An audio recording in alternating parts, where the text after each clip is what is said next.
for the welcome and context setting.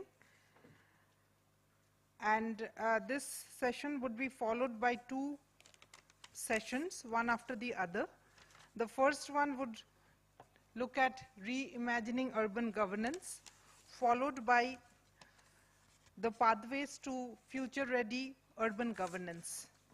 With this, I invite Sri Pradeep Kumar Jha, Joint Secretary, Mahua, for the welcome address and context setting.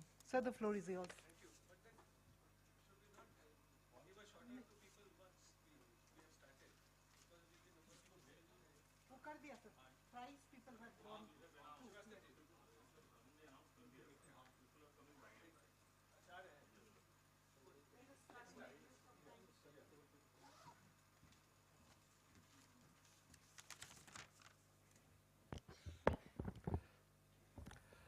A very good morning and a warm welcome to you all. Namaskar.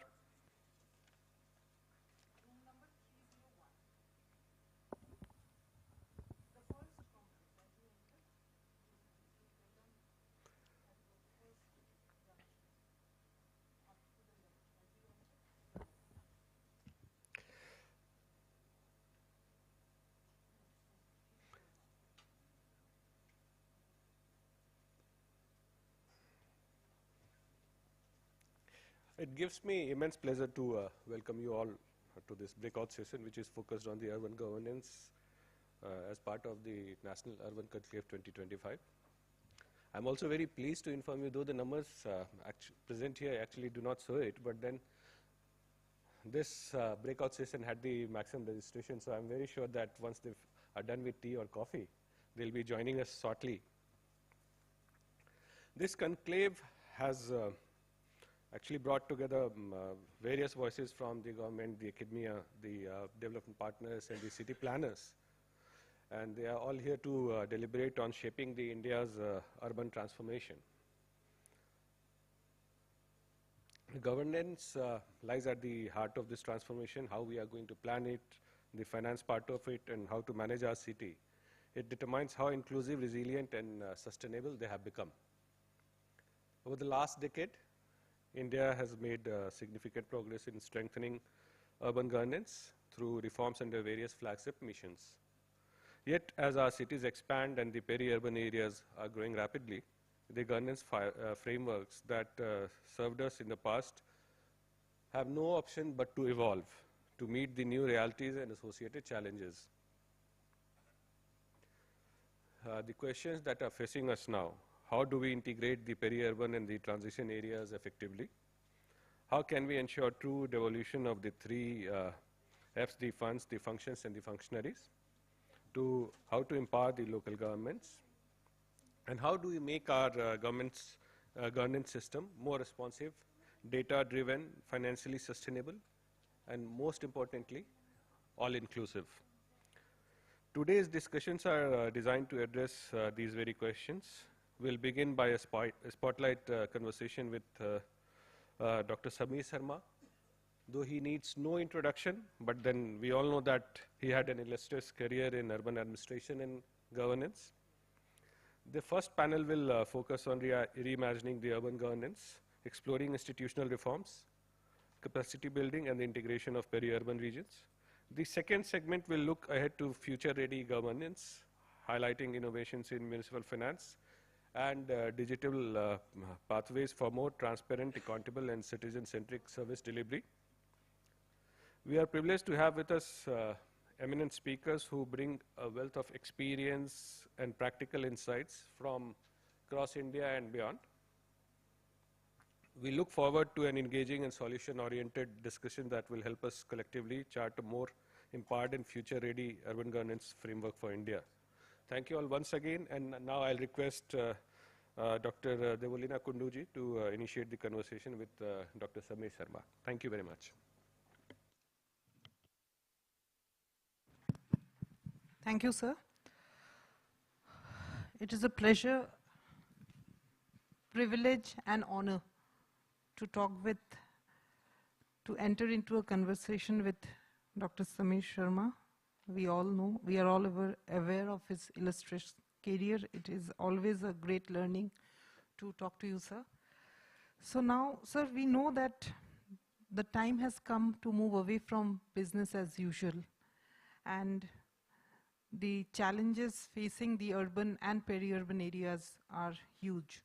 And we have also seen a trend of the trend which emerged from 2011 census data and which has been institutionalizing over the last 10-15 years.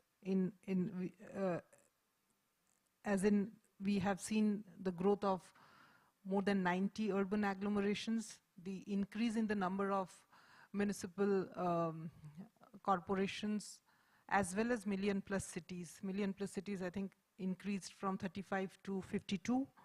And the most important feature thrown up by the 2011 census was the emergence of 2,530 new census towns, which do highlight the urban expansion. So my first question is, how do we enable the cities and the surrounding peri-urban regions to realize their full economic potential while we also try to foster job creation, livability, and resilience in cities? Thank you, Dr. Kun. We'll see what's happening today in India has a history, so it's path dependent. Now let us see what's happened to the structure and dynamics of Indian settlements. The Indian settlement system has gone through 4 stages. The first stage was before colonialism, when we had a balanced hierarchy of cities. Now the balanced hierarchy of city means no city was too large or too small, and they were connected to each other. Colonialism distorted this completely and made it what we call a very hierarchical settlement system, which there were 4 large cities, a few administrative towns, cantonment towns, railway towns, and AMC, Agriculture Market Committee. Then we come to independence. After independence, in our constitution, the word urban was not mentioned. Possibly rightly so, because we're such a rural population. And urbanization happened by benign neglect. So by 70s, they realized that the 4 large cities were growing, the 4 metros, and nothing else was happening. So they started a small and medium town program in 70s. And then after that, only the National Urbanization Commission, which was set up in 88, they realized that something had to be done about urbanization. Now, after 91, what has happened tells us the way forward and what's happening to Indians. Say between 47 and 91, the cities grew like what we saw, they were connected to the central town. Look at Delhi, R.K. Puram, all these. Same Bombay. So these areas which grew around the cities were closely connected to the city. Or what we call, they were like small metro towns. R.K. Puram, it was supposed to be the largest colony in Asia at one time when it was made by DDA. So that is what happened. After 91, there was liberalization. Now this liberalization economic also affected the spatial organization. And what has happened after that, the first thing which has happened after that is that we have one formation which has come as edge towns. And these edge towns are Gurgaon, Noida. So this is one formulation which has come in surrounding areas. The other one which has come is like Hyderabad and Bangalore. So you have Gachibowli and Hyderabad, these are techno-burbs. This is the second. And the third one which is now coming all around is the urban villages, which are loosely connected to each other and also loosely connected to these edge towns or the central place, which is Hyderabad, Bangalore. So this is what is happening in the surroundings, what Dr. Kundu was speaking, that these areas are growing. So what we are saying, instead of metros growing, we have class 1 towns growing and census towns. Now census towns, a lot of them are around these class 1 towns only. It's not that they are, some of them are not near class town, but by and large they are affected by the growth effects of these class 1 towns. So this is what is happening in space around what we see in numbers which Dr. Kundu told us. Now, then how is this happening now? you know what has happened? It is, imagine a board game, a Keno board game, and capital comes, hones on to some 3 or 4 parcels, and immediately starts building there. So you have an extremely fragmented space being generated in the surrounding areas. So you have glass and steel, you have something, you have agriculture fields, it's extremely fragmented space. So now the question comes, what do we do? And what do we do? I will tell something which is not business as usual, and the panel can naturally discuss. Now first, 1, 2, 3, 4, 5. So that becomes actionable and it's easy for discussion. The first is, what is this area around? So let me put it like this. Roughly take an area of 60 kilometers from 1 million cities, because that covers 60% of the urban residents in India. And 60 kilometers from cities with 1 lakh population, that covers 90% of the urban areas. So a very simple way of doing it, instead of, I mean, you go ahead and define this area, but our effort should be to go with this area and say, this is our area of operation where we want to do something. This is one.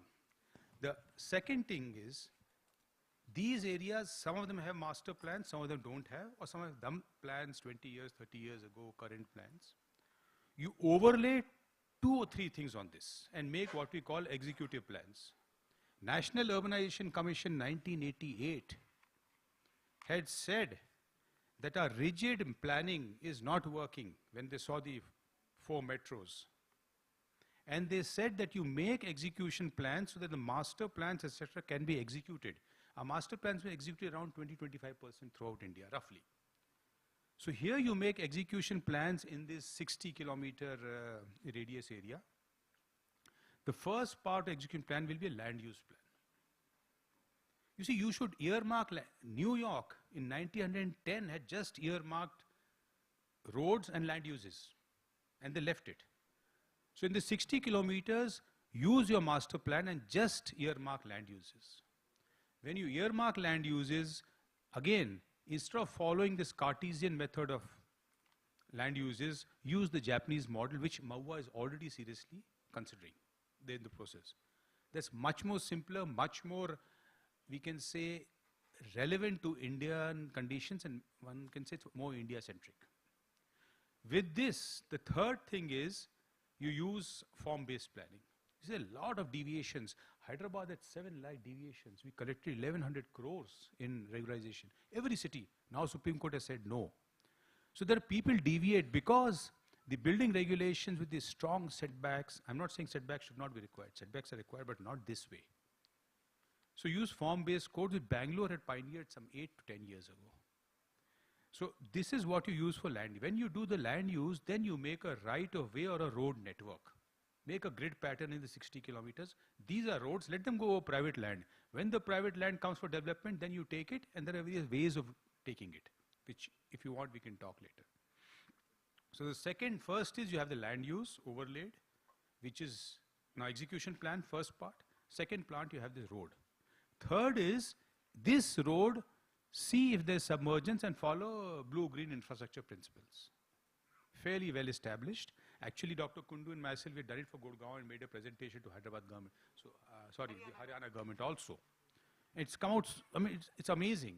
Blue-green simply means you absorb it, transfer it, detain or retain it, that's all, simply. Now within that, and it's not expensive at all. So when you do the roads, do this. So you have the land use, you have the roads. Third is infrastructure follows the roads. When you do the infrastructure, think you want to decentralize, you want to do centralized. And then same solid waste management, you want to cluster all these places in one place where you can have waste to energy plants. Again, one of the flagship schemes of NIUA. Or you want to have decentralized, or you want to have city level. So all this, so planning is just these 3 parts. And when they come for building permissions, use value capture finance, impact fee, new construction, betterment charge, existing construction, or tax increment finance if you want to improve brownfield areas. So now we come to brownfield areas. What do we do in brownfield areas? Now in brownfield areas, Patrick Geddes in 1914 to 18, that was the first time somebody tried to improve intra-city, within the city conditions. He made plans for 14 cities, including places like Madurai, Faizabad. It was never implemented because the British were really not interested in developing the cities inside, economically. They were just interested in 4 metros, military towns, etc., railway towns. So if you pick up from Patrick Geddes and what's happening throughout the world, you have to pick up, again, National Commission on Urbanization also said, the basic unit is the mohalla in India. Pick up the mohalla and start developing mohalla by mohalla. That's what creative redevelopment now, one understanding of creative redevelopment which was announced by the Honorable Finance Minister. So this mohalla by mohalla development is what you do for brownfield. And if you expend money, you charge as betterment charges. Once they see the roads and drains being built, they are willing to pay. So this is what is broadly you can just sort of do, so that it's imperative you do it immediately, because every day something is being built. And once it is built, it becomes so difficult to retrofit it. It's nearly impossible to retrofit. It requires so much effort and so much engineering skills to retrofit. So this is the first part. The second part is the governance structures. Now governance structures, there are 3. One we can call the mega metropolitan regions, Bangalore, Hyderabad, Delhi, etc. Second is peri-urban expansion in class 1, and third is census towns or gram panchayats, which are growing. So for these 3 we require different arrangements. Now for the mega metro, there are 2 models, the Hyderabad model, which is a centralized model, in the sense the city only grows, and they made the Hyderabad, headed by the Honorable Chief Minister. Then there's the Bangalore model, they made 3 or 4 municipalities, and Kapilji and Sri, both of them are there. And again, above that, there is something headed by Chief Minister. So what is coming out, this has to be headed by the Chief Minister. Reason being, the fragmentation amongst the agencies is so high that no other person can bring them together, except the Chief Minister. So you have to have a system like that. Then we come to peri-urban on class 1. There we have this district ministers called under district planning committees or district development boards, whatever. Again, that sort of bringing all the departments together, the district minister should do what the chief minister does for the mega metro. And census towns and gram panchayats naturally have to be strengthened, which we all know it requires some sort of strengthening. But there are 2 models there also. The first model is Gujarat model, where you have the regional commissioners who look after all these census towns, villages and urban areas. But you have the Andhra Pradesh model, where you have the joint magistrate, young senior scale officers who look after both rural and urban areas in a district. Unlike Gujarat, where you have a region.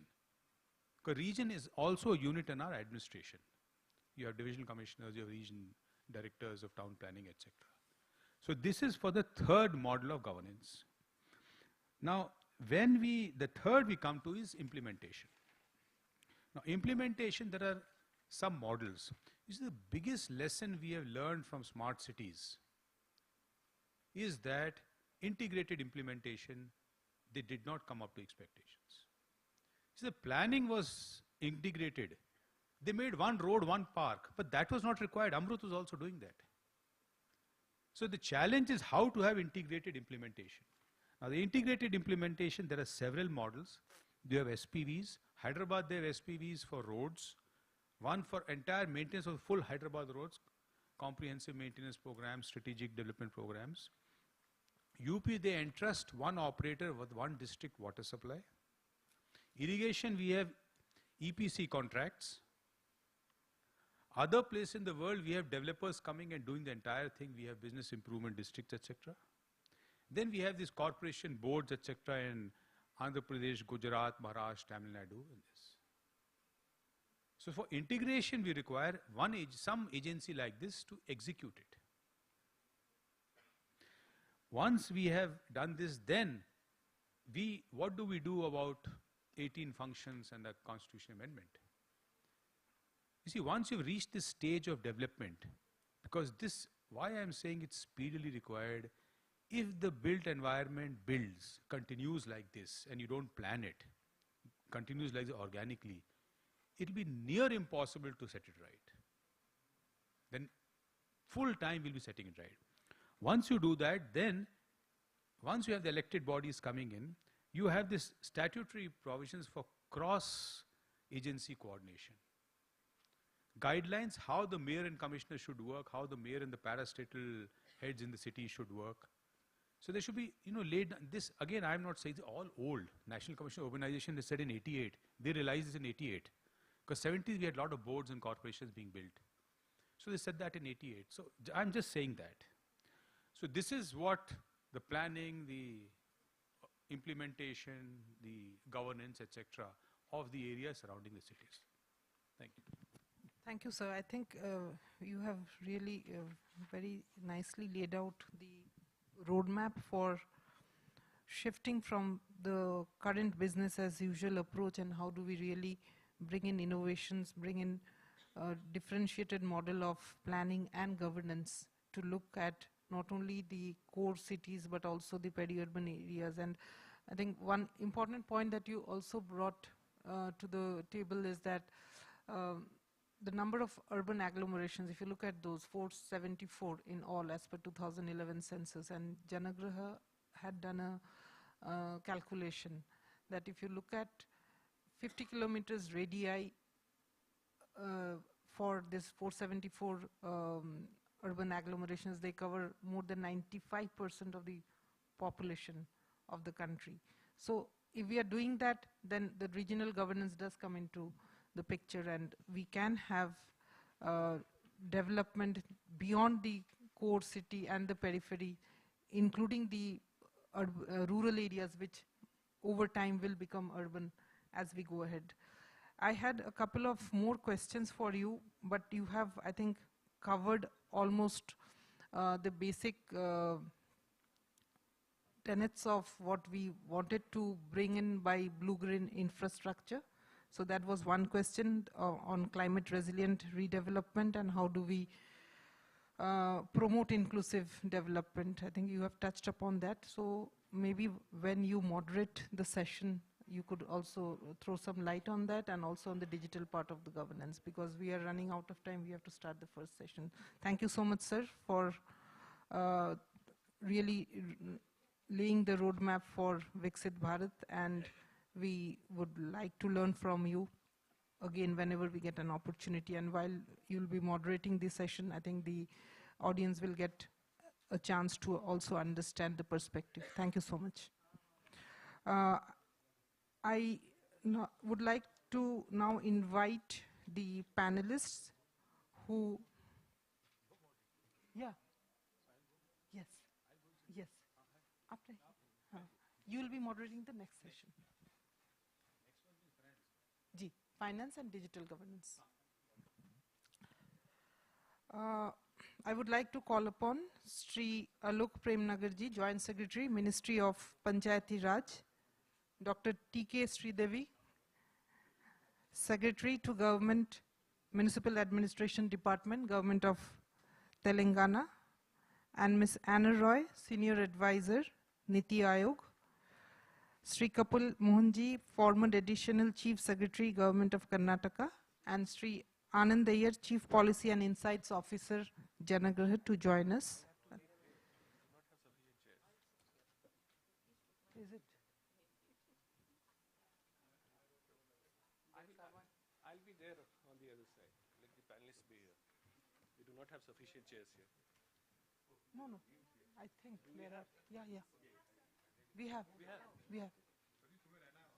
You are the chair. How can you leave? I thought we did not have sufficient chairs. No, we have.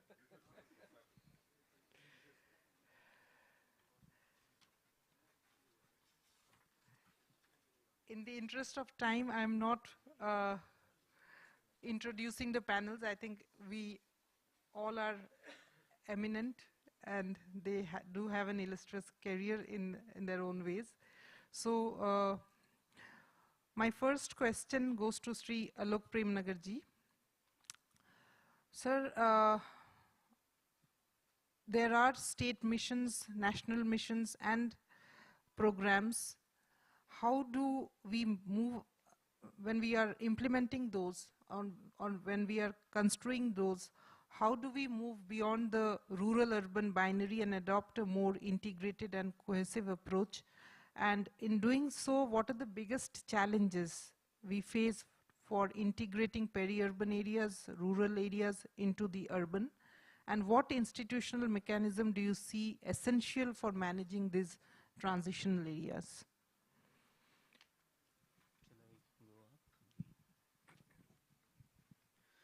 Thank you. Yes.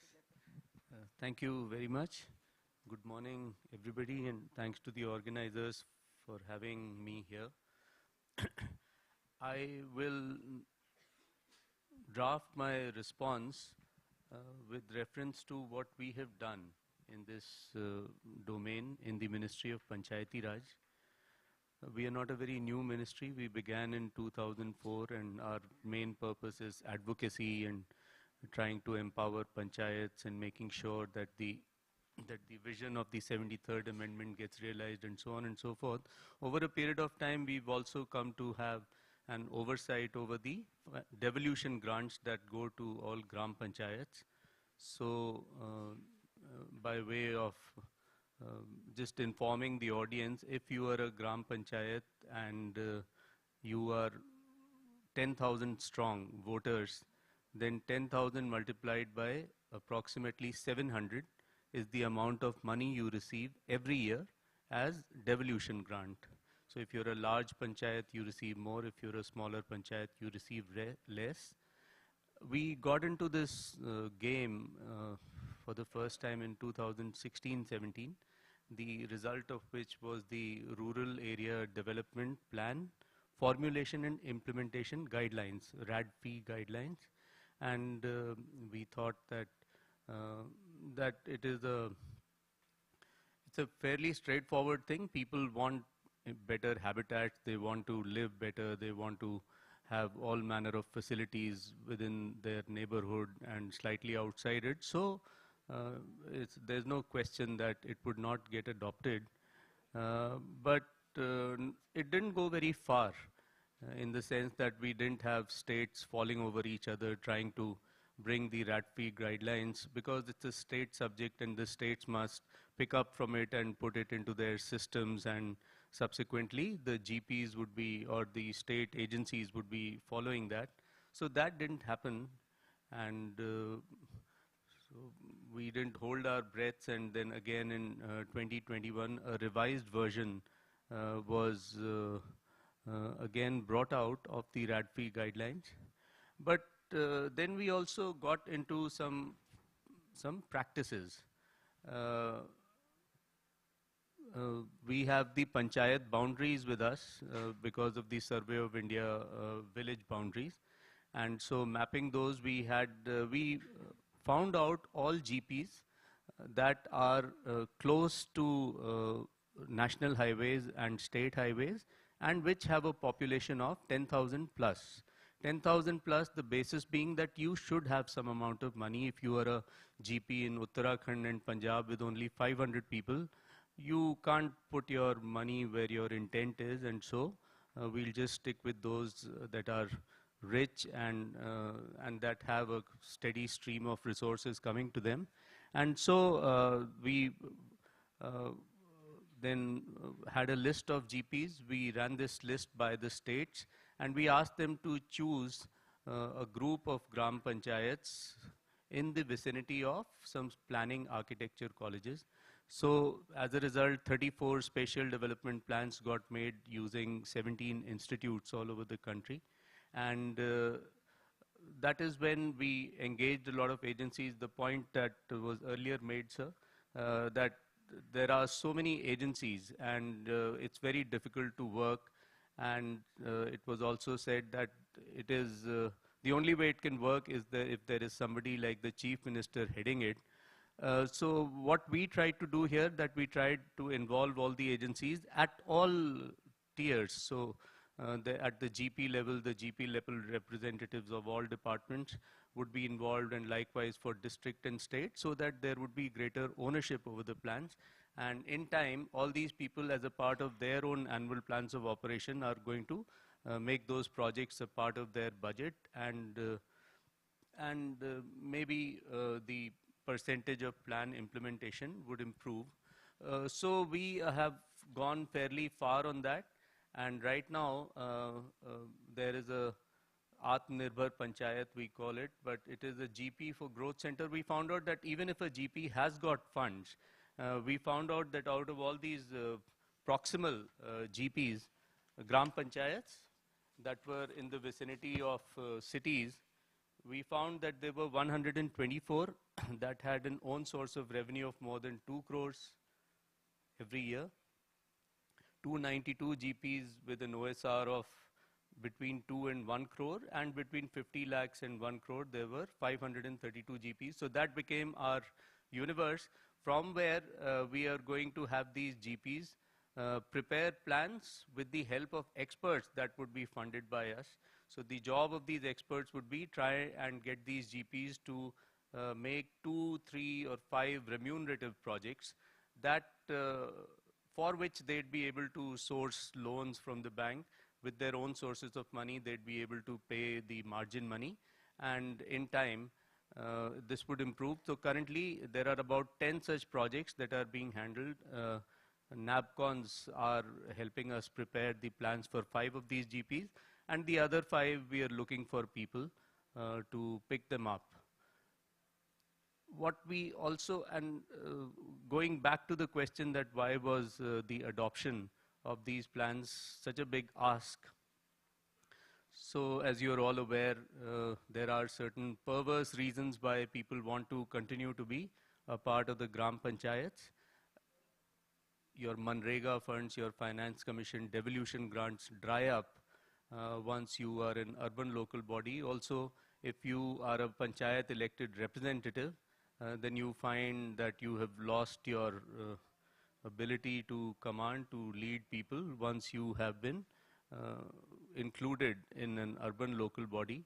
So if mechanisms could be devised that the changeover a little smooth, meaning that if for a certain number of years after a GP becomes an urban local body, if these people could continue to receive their grants as they were receiving when they were still rural, and also in the new dispensation where they're a part of the urban local body, if these people could retain their role as corporators, as people who are leading those areas which they were elected to represent, so the changeover would be easier, and it would be not to anybody's detriment. I come from a forestry background, and my job in the state was trying to convince people to protect forest, which was an ask because everything people want to do is over land.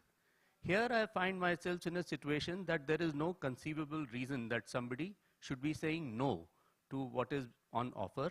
So rather than have all departments led by the CM, that's all very good, of course, but if we were to make this Panchayat our unit and treat them as people, intelligent people who are looking to have better habitats for yourself, give them the means to formulate these projects and provide them with access to the resources. That is also something that we saw being practiced in the states of Maharashtra, where there is a fund that panchayats can tap into using good plans. We also found that in Chennai, around Chennai, all GPs receive some amount of money from the metropolitan area body as a means of compensation, but of course that money goes into the execution of projects within those areas. There are similar such things happening elsewhere in the country as well. So, treat your GP as a body, as an entity in itself, with whom one should be talking and who should be leading this development. This whole changeover has to happen with these people and led by these people rather than despite them. Make available to them resources that can turn these opportunities into plans, bankable plans, that any finance guy is going to look at and want to finance those. and C, make the changeover smooth, don't have a different kind of a body. We have any number of bodies in any case. If they have to if they have to become a part of the urban local body, do that by all means, but have a smooth changeover strategy, which makes the acceptance easier for both sides. So that has been our story, ma'am, and maybe a year from now I'll be able to tell you more.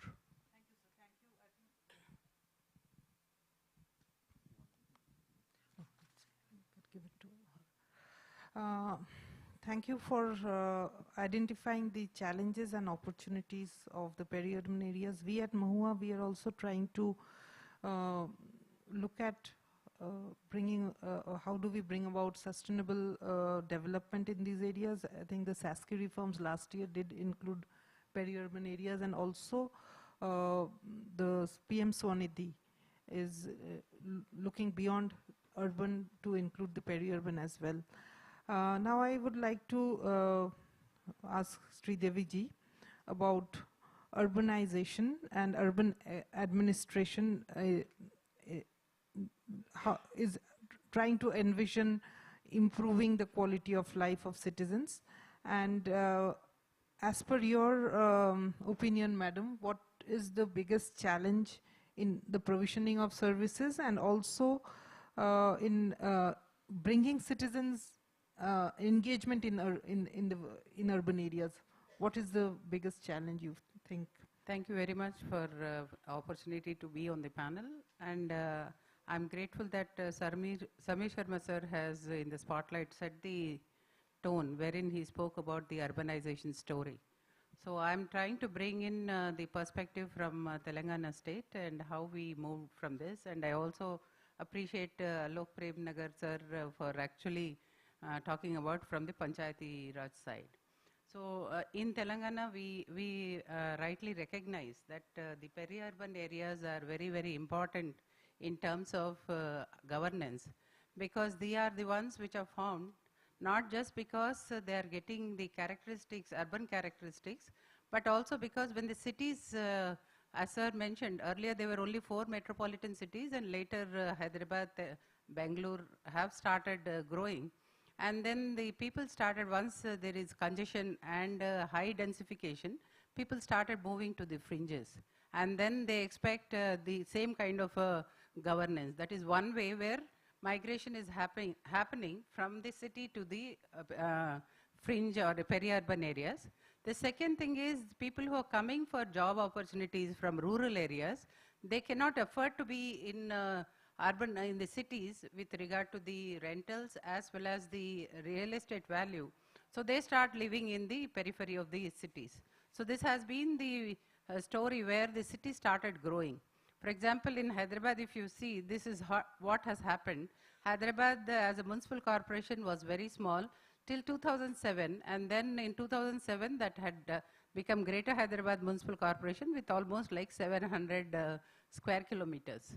And now when we talk about with the outer ring road or the road that has led this development, now we are having around 2,000 square kilometers within outer ring road, which is getting fast densification.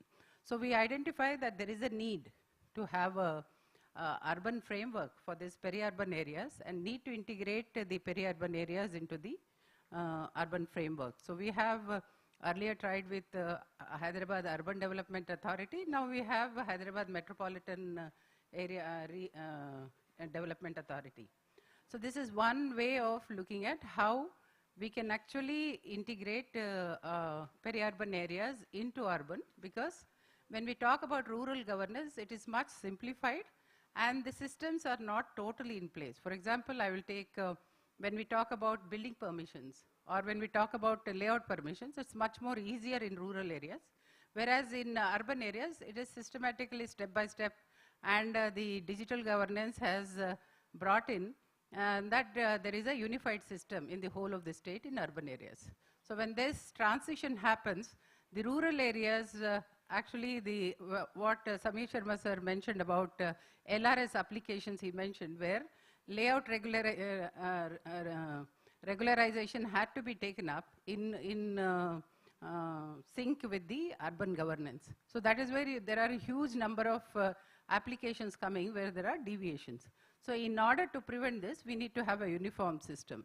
So that is where we have come up with this build now that is called for layout and development permissions system, which is an online system for urban as well as peri-urban areas. There's another very important thing is about institutional capacity. When we are talking about having a framework, urban framework for governance, we also need to look at the municipal cadres that are available. So we did this in terms of having our municipal cadre strengthened. It's not just the truncated municipal administration, but we have also brought in like the accounts officers, we have brought in the environmental engineers, and we have brought in other required services like a ward level officer.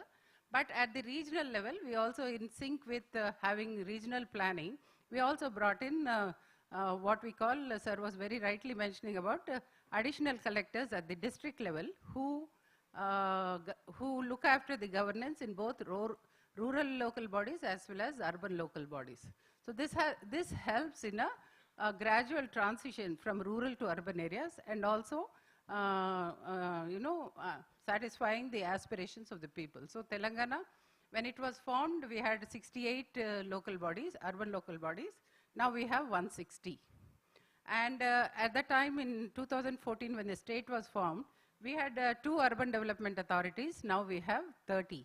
So when I'm talking about this, these are where peri-urban areas are brought in, because the district headquarters becomes the urban center, and the surrounding areas have gotten into the urban development authorities more or less.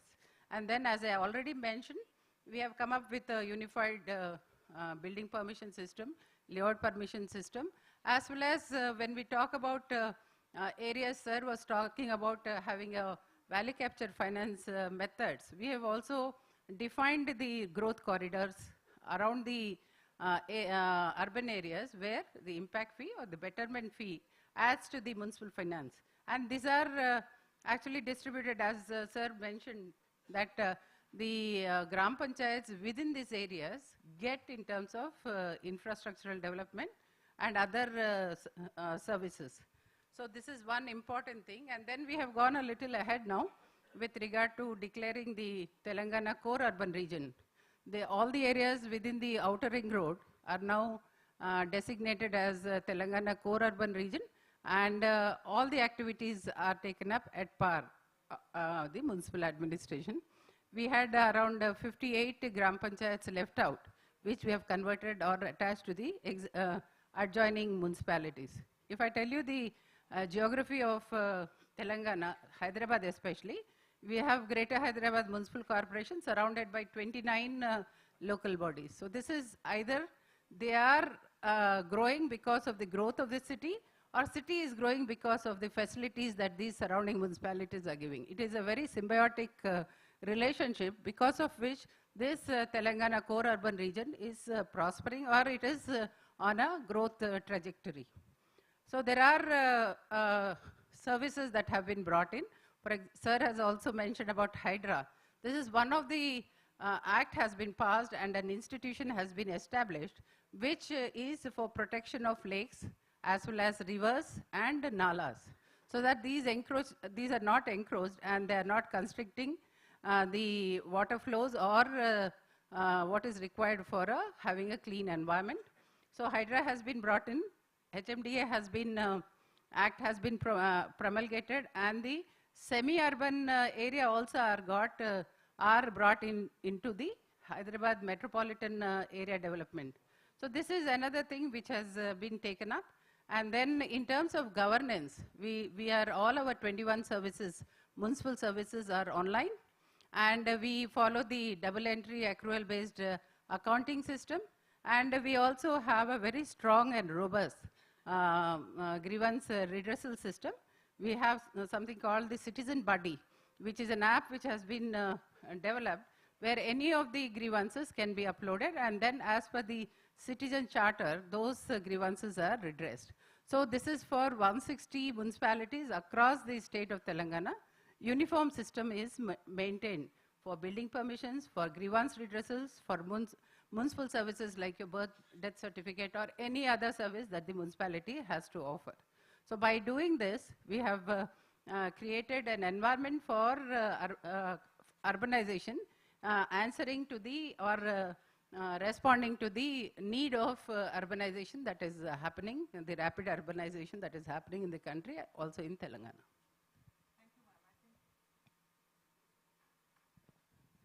Thank you, ma'am.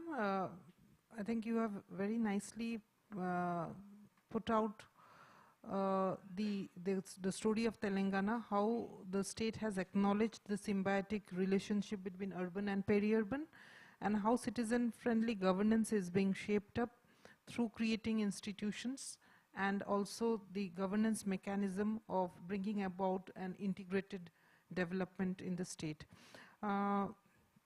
And also your leadership matters. I think it has been a really great working with you. Whenever I have invited you, you have never said no to it. Thank you for that. Now I would like to turn to Ms. Anna Roy, Senior Advisor, Niti Aayog. Again, I'm really grateful to you and to, I think, all the panelists and the audience for coming on a Sunday morning.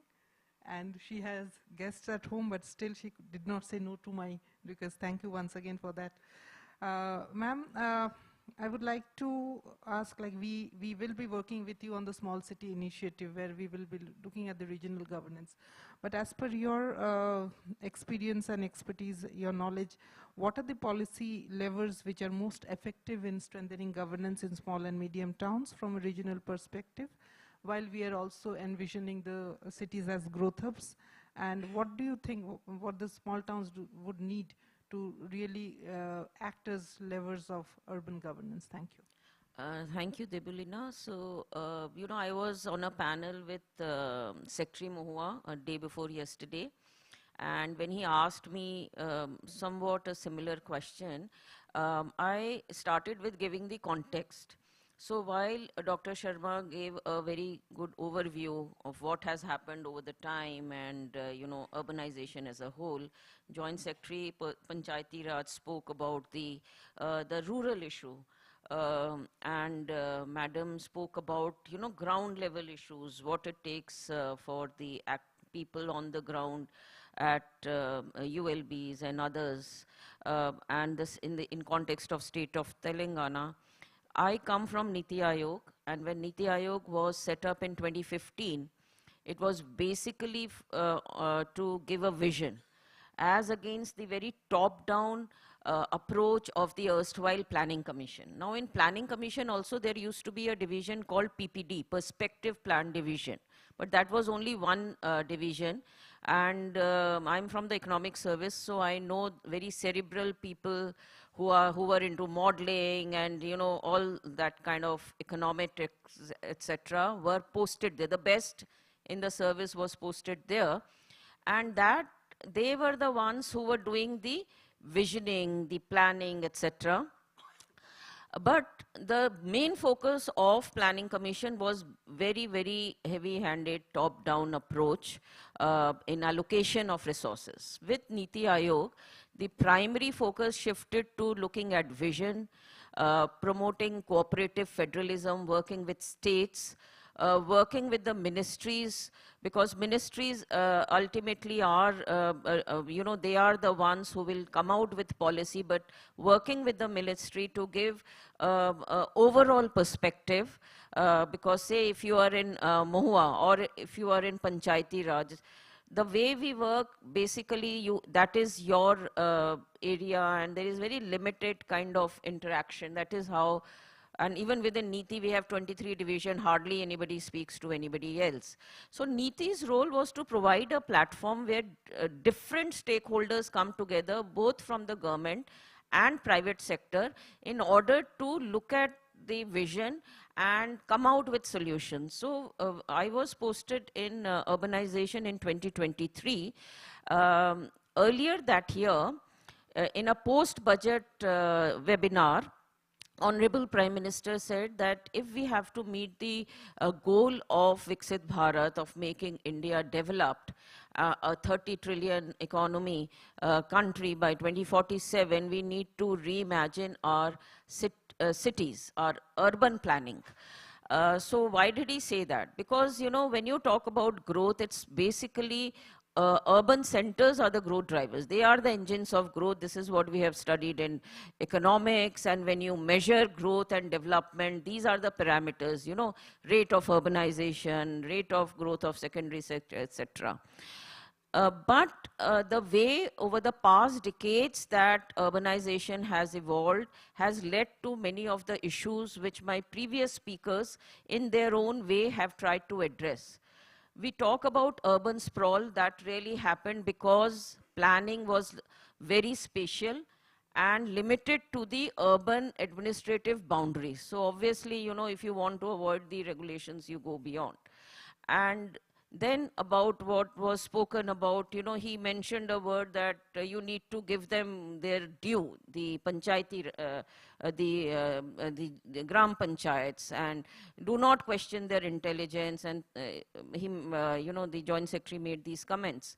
This was because it was felt that, you know, that is something which need to transition, and it was basically a disconnect. And that is what led to a lot of these problems. So Niti Aayog, under the Growth Hub initiative, spoke about regional planning. So you plan for the cities, but you look at the region around the cities. Because it will, today what is urban sprawl, say around Telangana will become part of the city, and then the area outside that will become urban sprawl of tomorrow, if you plan in, if you continue to plan in that way. So Niti Aayog really brought a vision of regional planning, where region becomes the unit, and planning which keeps three aspects up front. You plan for the growth of economy and investment, you plan for sustainability, ensuring sustainability, and you plan for inclusivity and livability of the cities. So what, you know, under city regions as Growth Hub, when we talk about it, it's not really urbanization. It will include Panchayati Raj issues also, the rural growth issues also, and it's basically a planning approach at, say, 60,000 elevation level and with a long-term vision. And then you work backwards. You say you work for the core city. Madam referred to Telangana, you know, Hyderabad core city and various other models. One thing which came out was one size fit all approach will not handle. We need, for each region, we need to start with a baselining, involvement of constituents at all levels. And we just, you know, Shatrughan is here, and we finished the one in Bhubaneswar very successfully. We are awaiting the launch. So district collectors, other constituents, PSUs, private sector, and departments, they all came together, whom we connected to the departments in the central ministry, GOI. So economic angle, you know, if you keep that in mind, then you know how the city is growing, what are the growth drivers, how do you need to plan for it. So that is where, and then the last thing with which I will end it is the governance.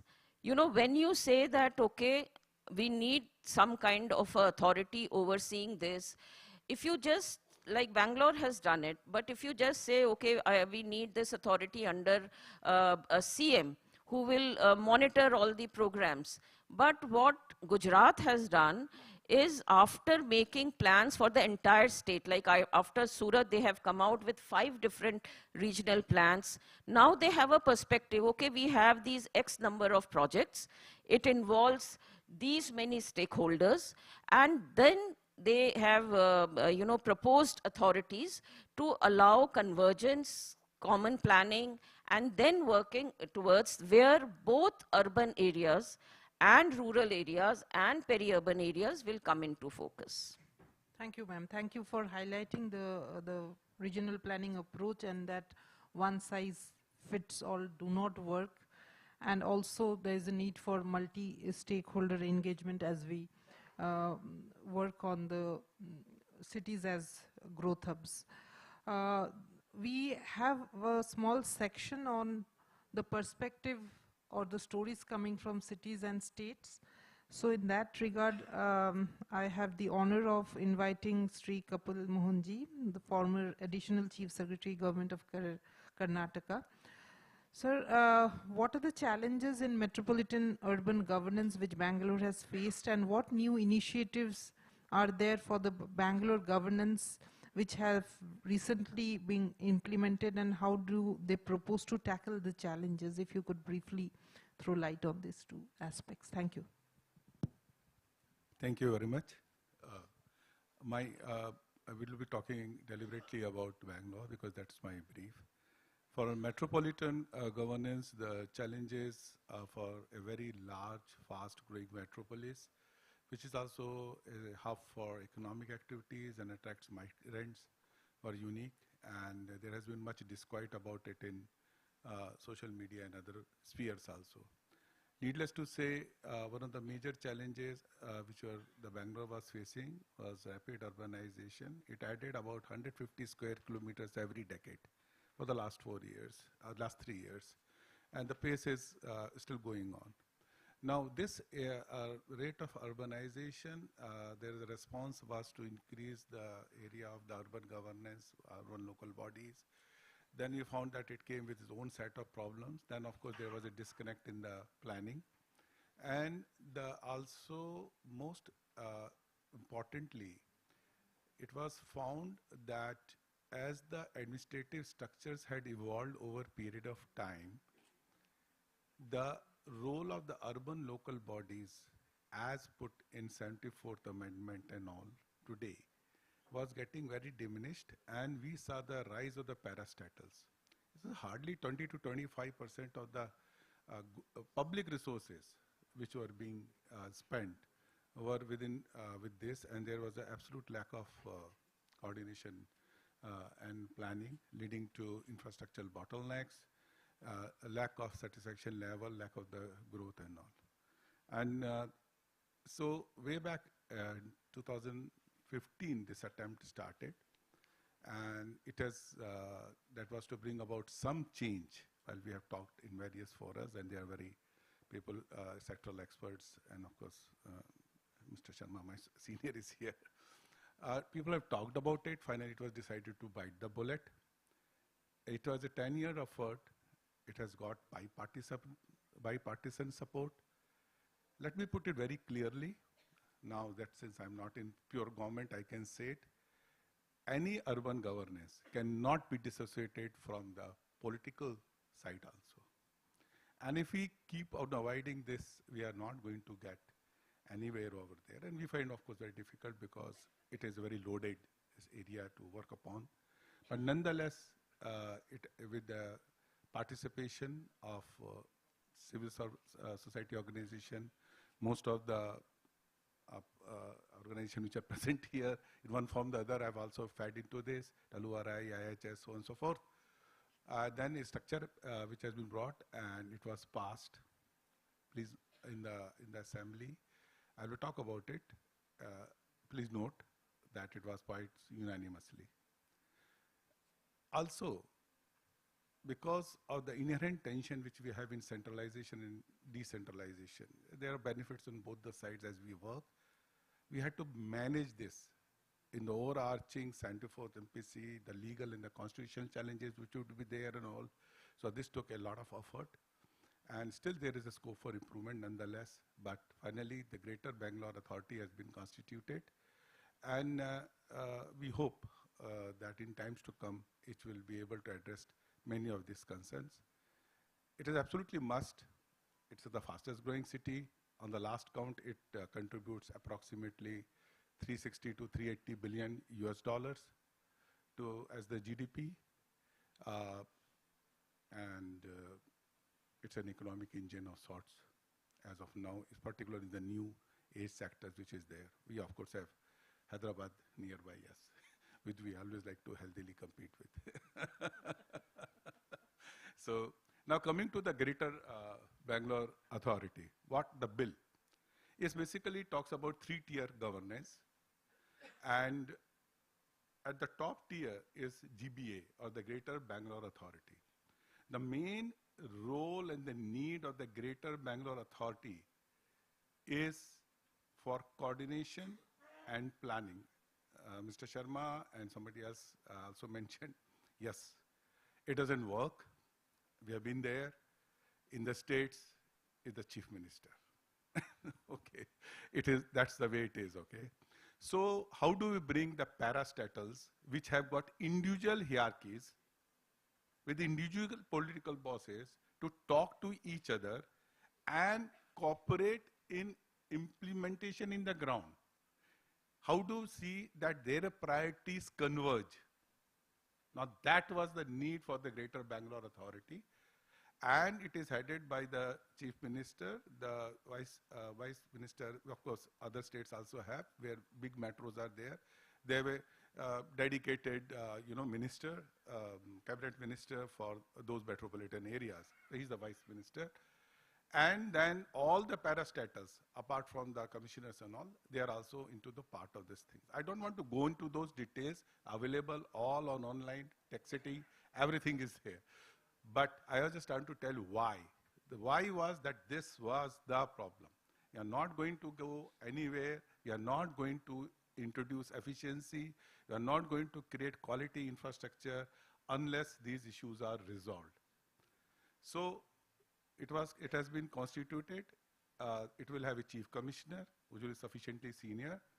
And then it will also have planning functions. Now, before anybody thinks that it is, about the Metroplan Planet MPC and the conflict over therein and the role of the corporation bodies, suffice to say, those have been taken care of. We rest assured, by this time, there would have been a PIL and would have succeeded. Okay, that is the proof of pudding lies in its eating. Okay, so that has been done, and in legal terms, for the Greater Bangalore area, the local planning authority is Greater Bangalore Authority. That is to ensure uniformity in the land use and the planning exercise which will happen in the future.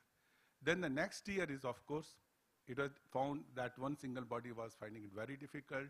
This lot of permutation and combination has taken place.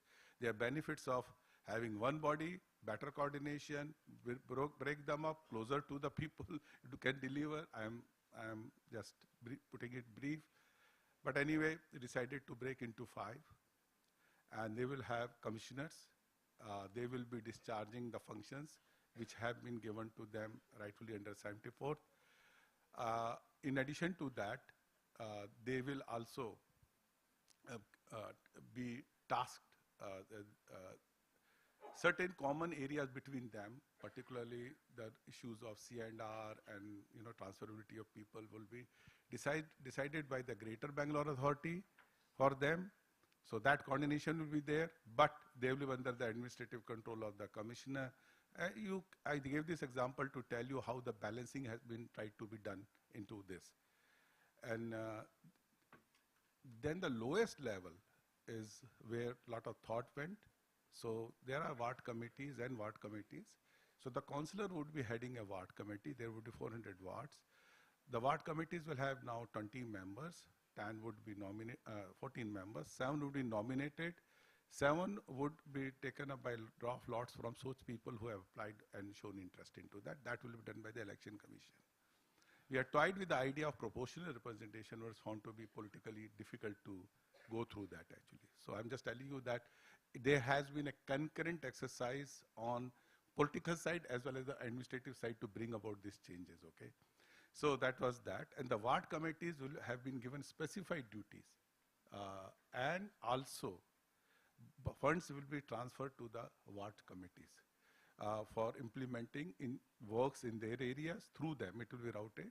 And they have been given certain duties, particularly about ensuring water supply and closer to the people. The principle of subsidiarity best works when it's closer to the people and all this. In all the three levels, two more things which have been done is that whatever powers have been given, the finance also flows that.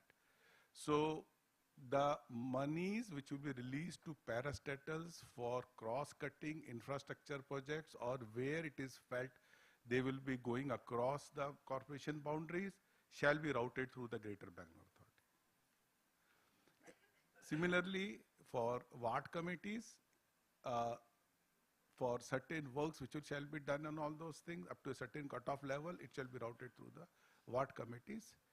Secondly, there is a scope for domination, so that people who are other stakeholders who may not be necessarily succeeding or willing to participate in the political process to come into that, they can be incorporated.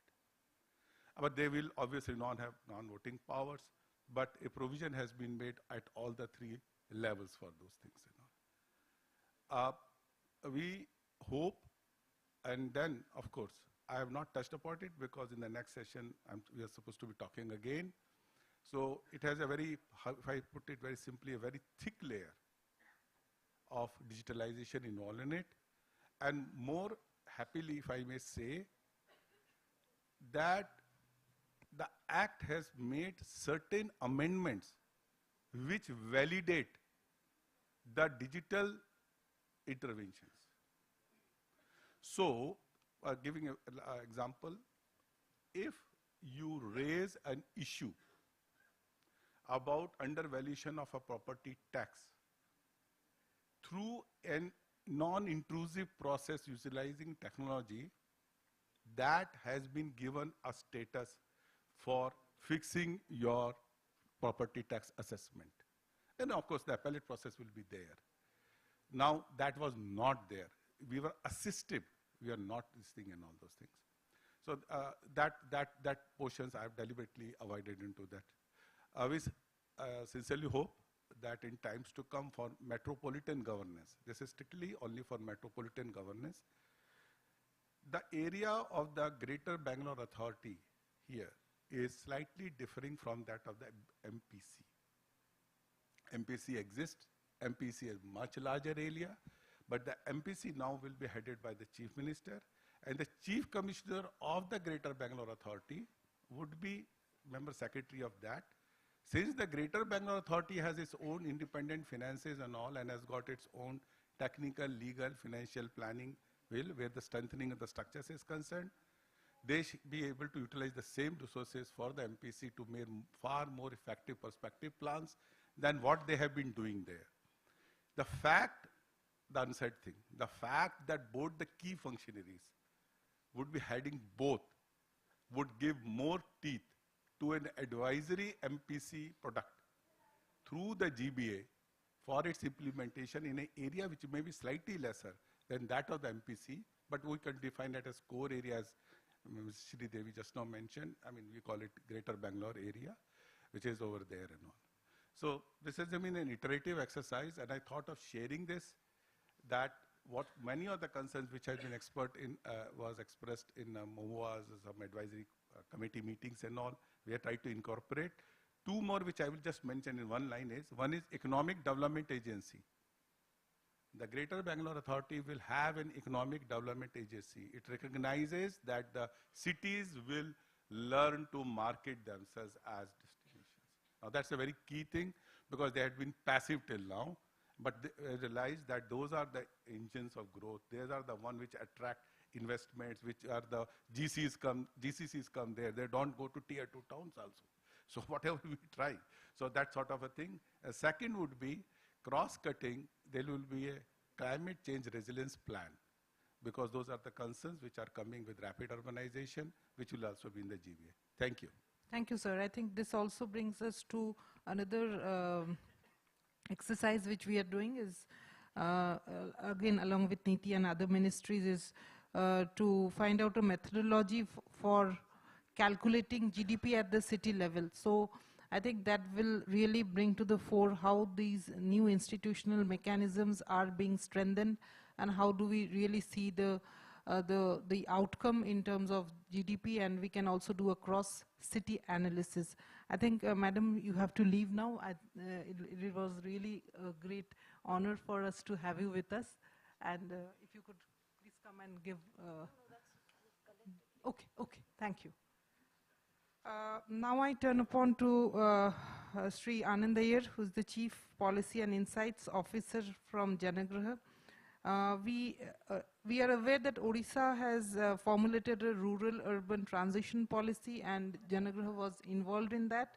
So what are the most valuable learnings from this journey, and what are the challenges that the state has met in its implementation, and what role do you envision for the community? If you could kindly bring to the fore. Thank you. Thank you, ma'am. Thank you, everyone, also for having me here. Simultaneously lucky and unlucky to be the last speaker. I leave you to imagine how. Just taking a step back out of Odisha first, I think the nature of the problem, and which is why Odisha in several ways has been at the forefront of urban in the country the last decade. We're talking about 4,000 towns which are currently being governed as rural. There are 24,000 villages in the country which are showing urban characteristics. This accounts for about 50% of what we call statutorily urban today. So you can imagine it's a 1.5 times that is waiting to be notified as urban, though it is urban in all senses of the word. Only half of Indian states have set criteria and processes in their municipal acts for how to recognize something as urban as different from the census definitions. Which means there is a lack of framework. There are types of urbanization. A rural body may grow to become urban. Few of them may come together to become urban. One may merge into a neighboring urban. So there are various types. It is more nuanced than the acts have provisions for. Mr. Nagar has already pointed out wonderfully the political reluctance and the financial implications, so I don't need to go into that. Principal problems, and which is true for the whole country, and Odisha took them seriously. One is that there is a process, but it's almost like a natural process. Every year, every few years, some villages will be notified as urban. But there is a certain ad hoc or a naturalism about it. So this ad hoc nature, the political side will kind of make a proposal saying it's becoming increasingly difficult. Then it will go to the CM, and then it will come down to the urban and the collector, and then finally the process makes. The second more important one is that it is abrupt. The decision is held in abeyance till the political winds are right, and then at a stroke of a pen something is notified as urban. And then it is left to their own devices and of the nearby urban area how to manage this. And in terms of planning, one does a very wonderful red line called a Lal Dora or a Gauthan or something, and then get on with it. There are pre-notification and post-notification challenges. So these are some of the pre-notification challenges. The fact that there is no process, your legal and regulatory will change from buildings and land to taxes. Your finances will change. Your human resource needs will change.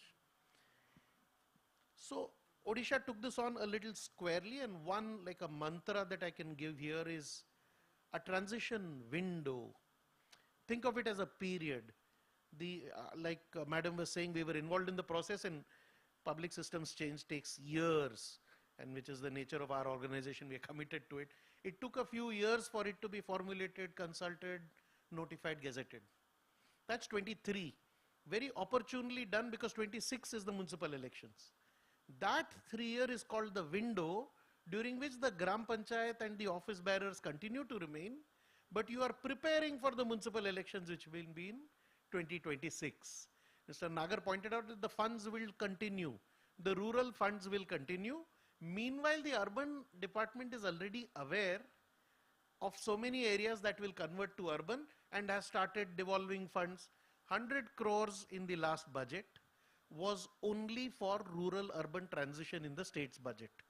May not sound like much from the large cities that we live in, but you must look at some villages which have a few lakh budgets. 15 lakhs and 20 lakhs is their annual budget. 100 crore is for the entire state for 1 year. So that's the attention. The term ends and you prepare for a transition plan. You see, it's not often a village, you kind of notionally think that the village boundary, the entire boundary will become urban. That's not true. So that is not how the merger happens, which means wards need to be delimited. You need to understand who is reporting of which assets. Himachal Pradesh, we recently learnt, city is still trying to take control of the assets that belong to the erstwhile village, though it is fully merged and urban now. So there are these struggles that are continuing to happen. It goes to court and things like that. Then you augment. I think, and the final one is not just additional funds, but also any new cadres, the new executive officers, new ward officers. How do you augment? You get the certain period of time. The last is a hub and spoke arrangement. So in addition to the steering committee at state level, which is a rather common thing for managing budgets and HR as well, which are different departments, you have the state urban development agency, the SUDA, which acts as a hub. And then you have the district urban development entities, which kind of collect the proposals from the various collectors and are able to create the plan. In essence, if you talk about lessons, I think it's just a simple process. Identify, notify, I think everyone does. It's the manner in which they do it that is at question here. Empower, consult, and transit.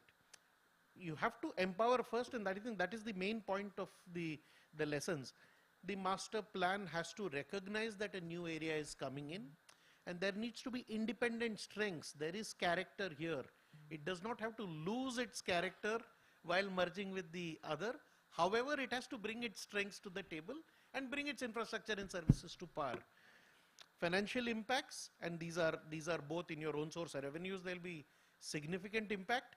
In the nature in which you need to spend, there will be significant impact. I think the next session will talk about this. There needs to be an infrastructure and service roadmap. So you always have an as is and to be. Not only in money, not only in people, but also in your basic SLBs of infrastructure and services. You need to know where you are today in the services you are offering and where you will get. I think these are the principal lessons. I'll just end with the citizen participation. It's a completely different topic, but I'll talk only in context of this. In Odisha, it's been more of a principle rather than a checklist item. So there is nothing that is ever done without consulting at large. The earlier government was there for 5 election tenure, 5 terms. I think principle is subsidiarity. First of all, what can go down to the lowest level must go down. Take it to the mohalla or the ward, as the National Commission had also said. They can opine on projects. They can opine on prioritization. Now the executive has the job to plan and prioritize according to the means that it has and the implications that are pan-city. That you can't expect a ward or a mohalla person to do. Subsidiarity and centricity. All of your urban plans and projects, if they are not finally going to lead to quality of life improvement, then there is a problem here, and this citizen centricity is something that we work with. We work with the Slum Developers Association in the Jaga mission and the self-help groups that were formed under the Mission 5G, which merges with the Urban Wage Employment Guarantee Scheme called Mukta. In a combination of this, the slum dwellers have to be the members of that slum. You include the people who actually build the infrastructure in the rest of the city. And there is a model just in Odisha. We are of course working with Ward Samiti Balagas in Karnataka as well. The Kudumashri model is also there. So I think these two are not disparate subjects. They need to be woven and woven very consciously and categorically. Thank you. Thank you. And to bringing to the audience the good practices in local governance in the state of Odisha, and it is really a great learning for the other states as well. I take this opportunity to thank all the panelists for being with us this morning, and we will start the next session right away. But before that, I would like to call upon Sri Arvind Kumar Srivastavaji, who is the Director Works, to give away the mementos to the speakers. Thank you.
I would request, I would request,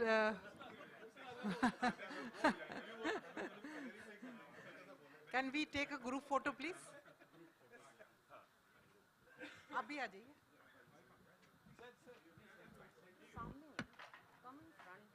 Yeah.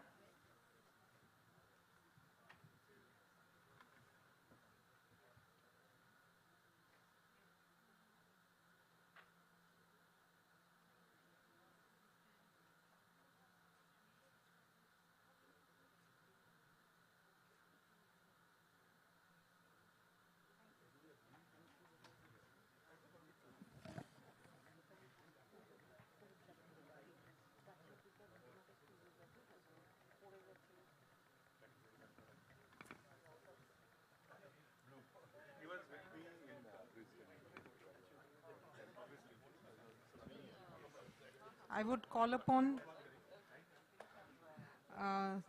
Dr. Sameer Sharma to start the next session, and Mr. Kapil Mohan as the chair of the session. Sir, please be at the panel. Thank you.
Panel members, please come, we'll start. We already have left, I think time is less, so please. Other members may also come.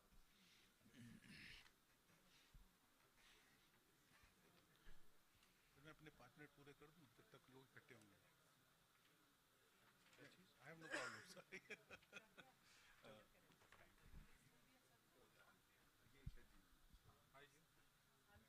Jeevan?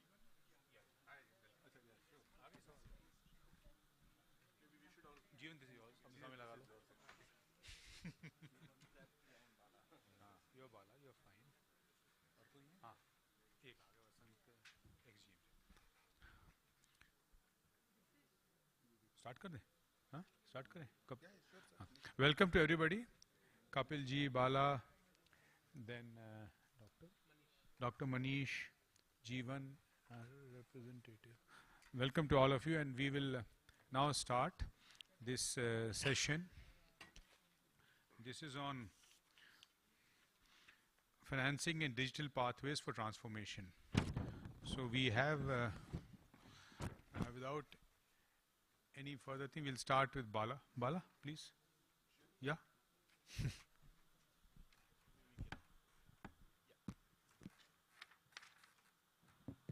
Hello. Yeah. Thank you. First of all, I want to thank Dr. Devolina who pulled me into this. I was doing I was trying to be as discreet as possible not to get into a presentation space, but it didn't quite work.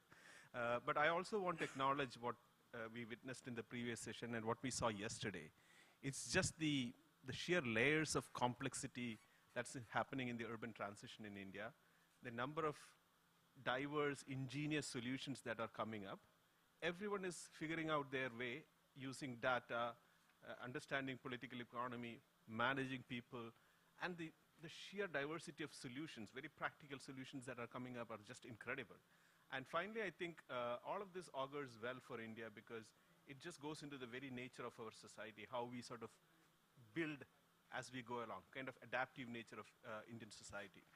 So what I'm going to do today is I'm going to keep it quite brief. I'm going to say a few years back, I think it was in support of the 15th Finance Commission, we had undertaken a study of urban governance and finance in 3 countries, India, South Africa, and United States. And there was a reason why this was taken. So United States as a mature local government system, South Africa as a fairly well-established but still evolving local government system, and India perhaps somewhere 1 tier below but fast catching up sort of.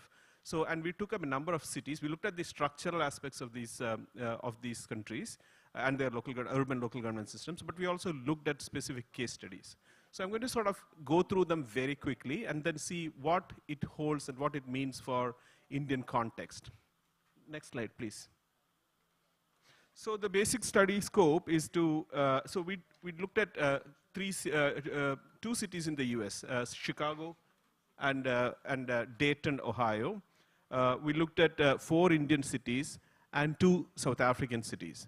In addition, beyond this study, we also looked at, I looked at what happens in Metro Manila and Mexico City, 2 very large urban agglomerations. And that's quite relevant to some of the discussion about Bangalore and Hyderabad, which we heard in the previous session. The objectives of the study were basically to identify the best practices and see what of some of the policy recommendations that can come out of it may become valid for the Indian context. And among the things in that framework of analysis, how do you bring institutional coherence? What is local autonomy versus central control? How do you make finances sustainable? And how do you bring in public accountability? All of this towards the idea of high quality service delivery. Next slide, please. So these are broadly the institutional typologies that came. Vast majority of the services are delivered in these cities, in these countries through municipal departments. But an emerging model is municipal enterprises. We've seen that in smart cities. We've seen that in many of the SPVs that are coming up.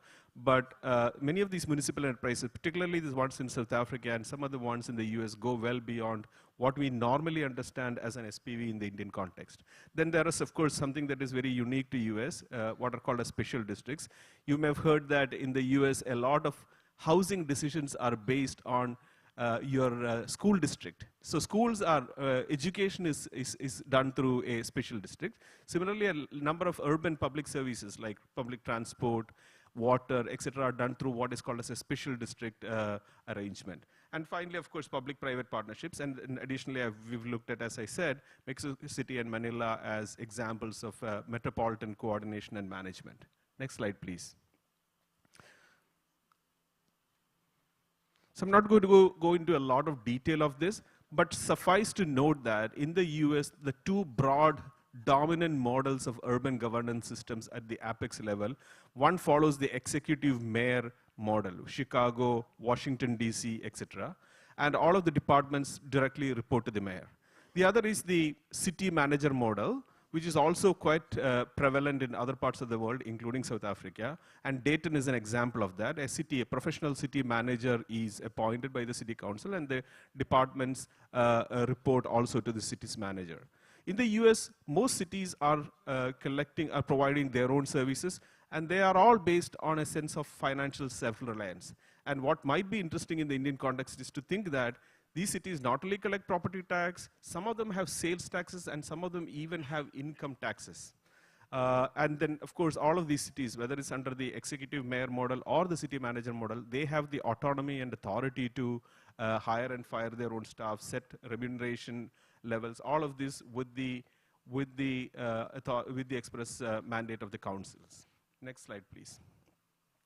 So some of these are what we see in Chicago Water, Dayton Waste and Transit Management. Chicago Water is a department, while the Dayton Transit Management is done through a municipal enterprise, urban enterprise. In both of these cases, I think what dominates is the degree of accountability, and accountability not only for the quality of service delivery, but also the financial prudence that is built into the model. So the financial, and that leads to the financial autonomy, which is supported through a stream of dedicated property tax revenues, user fees, and other, including market-based commercial financing that flows into this. South Africa is an emerging and well-established, now a fairly well-established model, and a lot of it draws from its unique constitution from the early 1991-92. South Africa doesn't have 3 tiers of government, it has 3 spheres of government. Each of these spheres are co-equivalent with the other, and the constitution is built in a way that the national institutions have a sphere of collaboration and coordination and interdependency between these spheres of government, the central, the provincial, and the local. And the strength of the local government system in South Africa draws from this constitutional provision. Again, much like the Dayton model, the municipal manager is quite prevalent, especially in the larger cities in South Africa. It's like a CEO, a professional, and appointed on the basis of a performance contract, and has full authority, including hiring, firing, managing the finances, etc., having a CFO of choice, some of these things. A lot of autonomy is, functional autonomy is vested in the city manager model. Of course, South African cities also collect and set and collect property taxes, tariffs. They do go to market and borrow. The larger ones are able to, like Joburg, are able to go and issue bonds, while the smaller ones do through what is known as the DBSA, Development Bank of South Africa, and such intermediaries. So what is unique, particularly in the Indian context, is the evolution of these municipal enterprises, kind of an expanded model of special purpose vehicles for delivering services. The South African experience is a little mixed. For example, the Joburg Water Agency has been doing very well in terms of delivering water in a very constrained environment, but the road agencies have not been doing well. And so a study was done to understand why within the same city, 2 municipal enterprises, corporatized municipal entities, one is doing well, one is not. And so one of the things attributed very interestingly, and that might be relevant for Indian context, is the culture. So the Joburg Water Agency had a culture of accountability, a culture of being financially sustainable, etc., while the roads agencies were prone to political interference and local capture. So I think as much as you set these institutions in terms of their body corporate structure, etc., the underlying culture, and that culture is often attributed to the leadership that brings that culture, is very critical. I'll go to the next slide, please. Very special cases, Mexico and Mexico City and Manila. And I bring this because a lot of discussion in India is around these emerging and vastly complex metropolitan regions. So Mexico City has actually done a fairly good job, and it's got an interesting mix of a very strong executive mayor for the metro region, supported by a 2016 constitutional mandate to decentralize some of the services to local government units, which are basically boroughs, just like the Greater London boroughs within the broader city. And so service delivery at the local level, things like local roads, street lighting, etc., are done by these boroughs, while the larger services, the network services, are done by so-called enterprise model, which have interjurisdictional character. Mexico City is the governance structure is still evolving from the 2016 constitutional change, but it is managing to sort of bring some coherence and what you call as vertical and horizontal institutional cogency or coherence across the metropolitan space. Manila, on the other hand, has failed to do that. So Manila has a similar structure, quite cogent with quite similar to what was spoken about Bangalore. Manila has a metropolitan agency called Metro Manila Development Authority. It also has these constituent 17 local government units. Unfortunately, and I heard Bangalore story with much fascination because Bangalore has in some ways attended to one of the fundamental problems Manila is facing. The Metropolitan Authority has very little power. It depends on the willingness of the individual local government units to collaborate within the common pool system. And so often that doesn't happen. The 17 local government units are often governed by different political parties, have disparate interests, etc. And so often that collaboration doesn't happen. And so you often hear things like flooding happens in Manila, very little action happens. And that's exactly the kind of common pool challenges that Manila is facing, in spite of having a coordination mechanism that was thought through right at the beginning. So I think when I heard you speak about Bangalore, I thought you had gone one step ahead to think both the institutional structure, but also the political economy of managing something like that. Giving them teeth. Exactly. So I won't go much into the Indian context. Almost everyone in this room knows about the challenges of urban governance in India, particularly, and I have several people who are state level officials here, so I do want to highlight that it's in the Indian context, a lot of the urban, which we all know is actually driven by the state. We have what we call as a layer cake model of federalism. So there are two types of federalist models that we talk about, marble cake and layer cake. South Africa is what is a quasi-federalist state with what is called as a marble cake. So there is no particular hierarchy in that system. Whereas in the layer cake, you have very strongly tied hierarchies, and Indian model of federalism is a layer cake model of federalism. And part of that is local bodies are subservient in a vertical sense to the state, and a lot of the local decisions are driven by what happens at the state level. And so a lot of that is reflected in the limited control over own source revenue, very poor cost recovery, and lack of that sense of I need to deliver to my constituents drive by a local mayor or chief executive. So, and we looked at, but within India there is a lot of variance, and that's what makes India very interesting. So we looked at two states, Gujarat and Punjab. I will not go into details of this, but suffice to say that Gujarat exhibited a much greater degree of autonomy for urban local bodies than Punjab. In Punjab, the constraints on spending, the constraints to deliver service, to be accountable to deliver network services directly, all of these were sort of ingrained in the local government system, whereas in the case of Gujarat, some of these had already happened and it's still an evolving system. But compared to what we saw for South Africa or the United States and Mexico City, India is still at a bottom tier of evolution, and there is a long way to go to get to that trajectory. So without going into details of this, I'm basically summarizing all of these characters: governance, structure, autonomy, financial model, accountability. And you see that India is sort of starting to emerge, but you see that United States, South Africa, etc., are some of the more dominant local government systems. Mexico is sort of evolving and much higher in that value chain. Philippines, although has a very decentralized local government system, is still quite dysfunctional, especially when it comes to management of large metropolitan areas, particularly in dealing with common pool challenges, network services, interjurisdictional issues, etc. Next one, please. So finally, I just want to, and we have such an eminent audience here. I think you missed one final slide. Right after this. One slide was missed. I think. No, after this. Anyway, I think it's fine. So what I say is that, yeah, exactly. 5 areas that one could look at.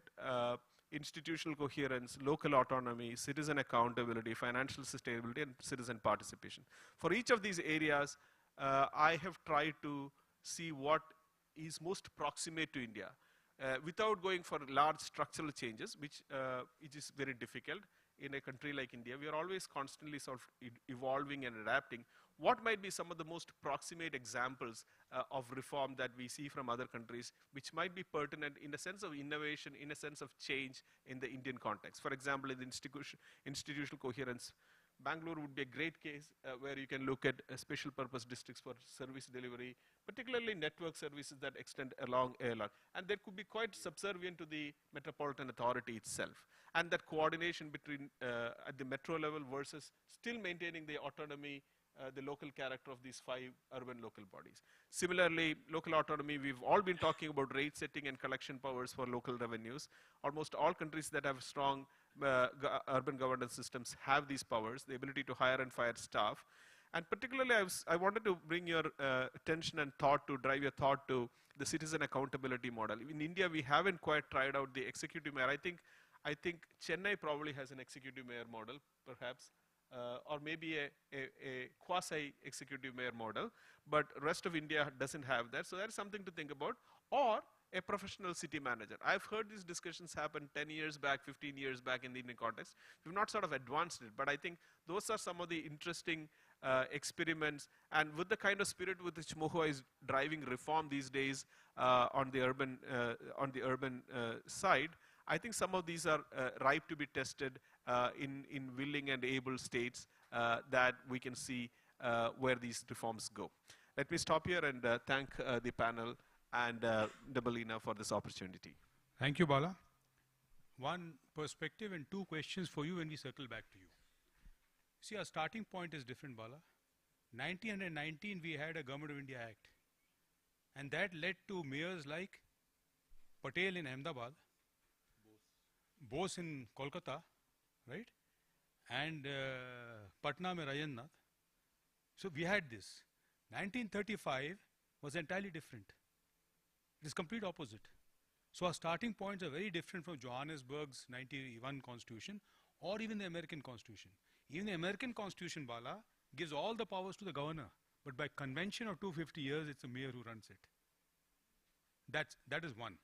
The other thing which I wanted to get ready for, say, when you circle back, in US there are 4 models, I mean, my classification. Weak mayor, strong mayor, weak mayors also.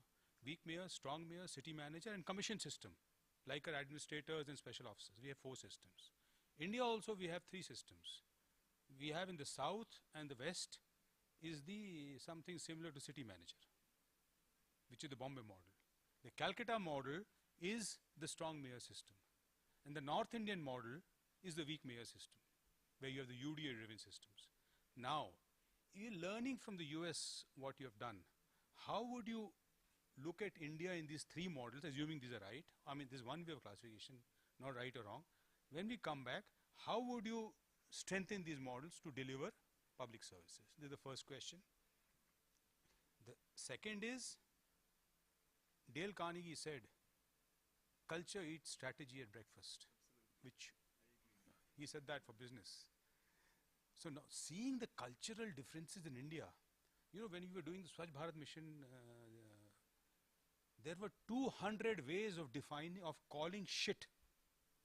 So there are 200 ways of thinking in India, the rationality. So keeping that in view, how would you address these cultural things in the structure and finance? When we come back for you. Okay. Now we'll go to Jeevan. Please, floor is all yours.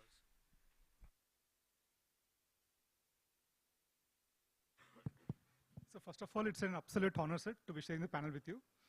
Considering the limitation of time, I'll just briefly explain what the state of Assam has done in the sphere of urban institutional strengthening and reforms.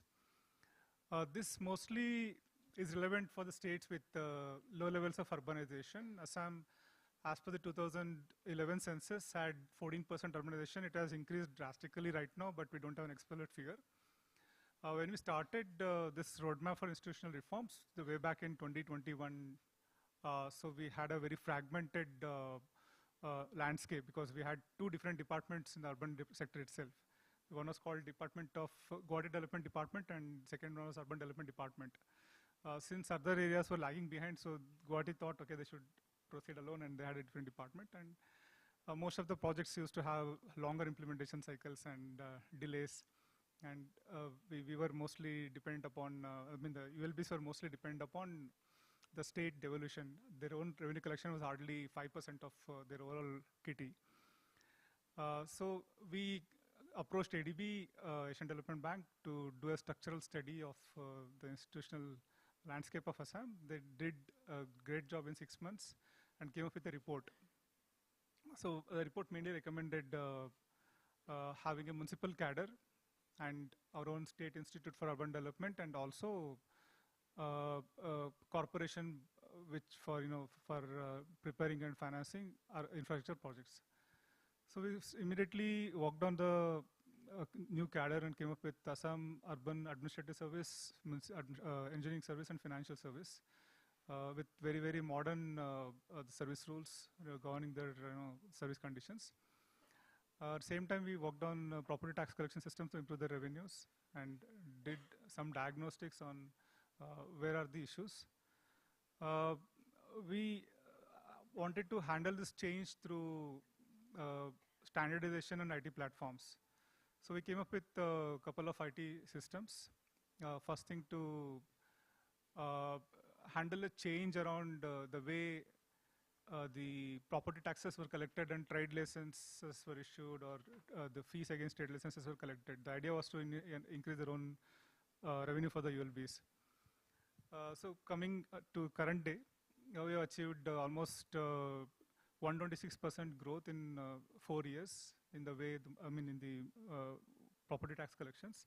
Although it's a modest figure from 39 crore to 84 crore, but for Assam it makes a lot of difference, especially for our ULBs, in terms of how even the ULBs are perceived in terms of their own financial strength, etc.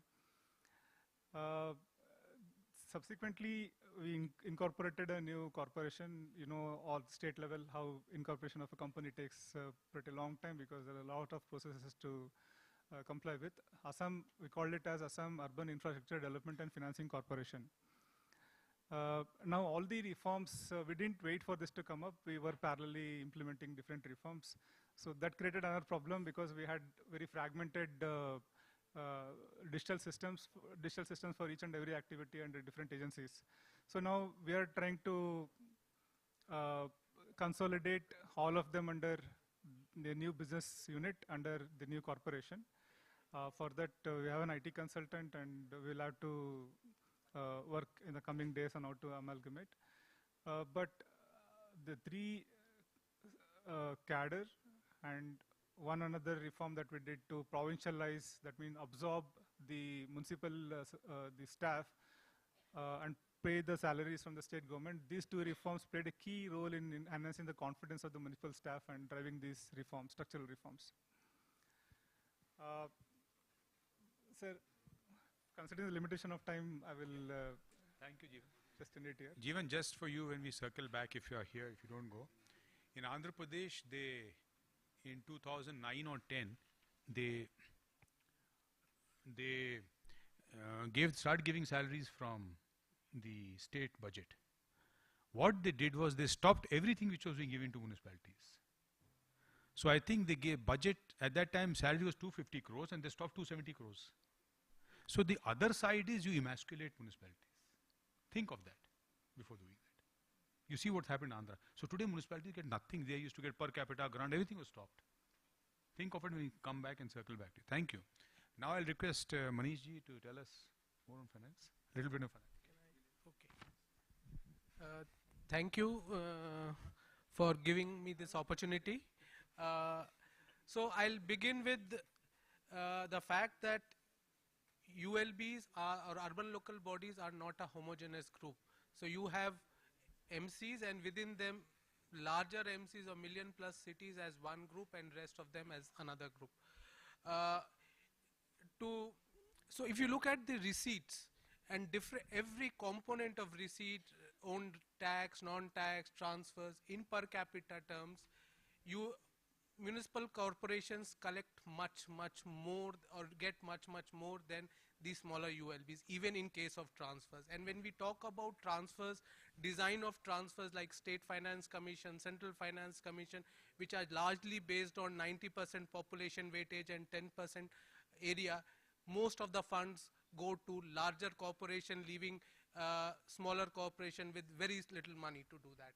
But they have to provide services, basic services, and so we need to look through this also. Now, if you look at the dependence of smaller ULBs, 2/3 of their funds come from transfers, whereas for corporations it's just 1/3. And when we talk about revenue expenditure met from own resources, it is just 22% or 32% in case of town panchayats and municipalities, and 68% in case of corporations. So smaller ULBs receive less money, raise less resources. Our municipal corporation has more avenues to raise resources, but get more transfers, and so one has to look at how we design the transfers. The other important aspect that I would like to talk about is, now when we had the GST reforms, where 3 local government taxes were subsumed: entry tax, entertainment tax, and advertisement tax. While the states were given a compensation for 5 years, nobody talks about ULBs. I looked at State Finance Commission reports of most of the states except for Tamil Nadu, Odisha, or 1 or 2. There is no mention, no recognition of the fact that a major source of revenues of ULBs have been lost. So we need to think about local governments when we design policies. Then we talk about the institution of State Finance Commission, which is again a constitutional body, and you can compare it with the Central Finance Commission. State Finance Commissions are in a mess. States don't constitute them. SFCs take a lot of time, and even when they submit the report, states don't accept it, or even when it is accepted, they are not implemented. So that is again a major loss of revenues for local governments. Now if you look at the major sources of own revenues, property tax is the most important source, which is around 22% of own revenues of ULBs as a whole.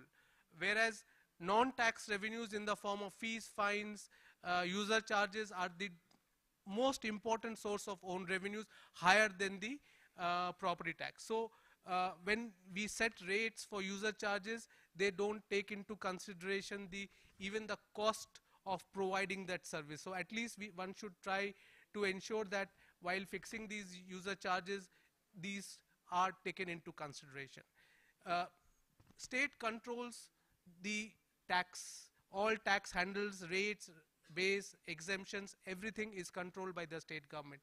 ULBs or local governments do not have any power to do anything there. And exemptions are often given without keeping in mind the revenue requirement or resource requirement of ULBs. You have property tax. The other issue is property tax areas. Using data from the City Finance portal, we looked at for 150 municipal corporations, property tax areas account for 170% of. So for every 100 rupee you collect, 170 rupees remain as property tax areas. And there are examples from across the globe where cities or countries have used ways to ensure that property taxes, there are areas are minimum. There are instances where they have implemented seizure of properties, disconnection of services. So we can learn from such examples as to how to minimize these areas. Then around the other issue is exempt properties. 10 to 12, 15% of properties in a city are exempt from paying tax. And we've looked at Punjab. In many cities, it was more than 30% of cities of the properties were exempt from paying taxes. But services have to be provided to them also. So one needs to look at those aspects.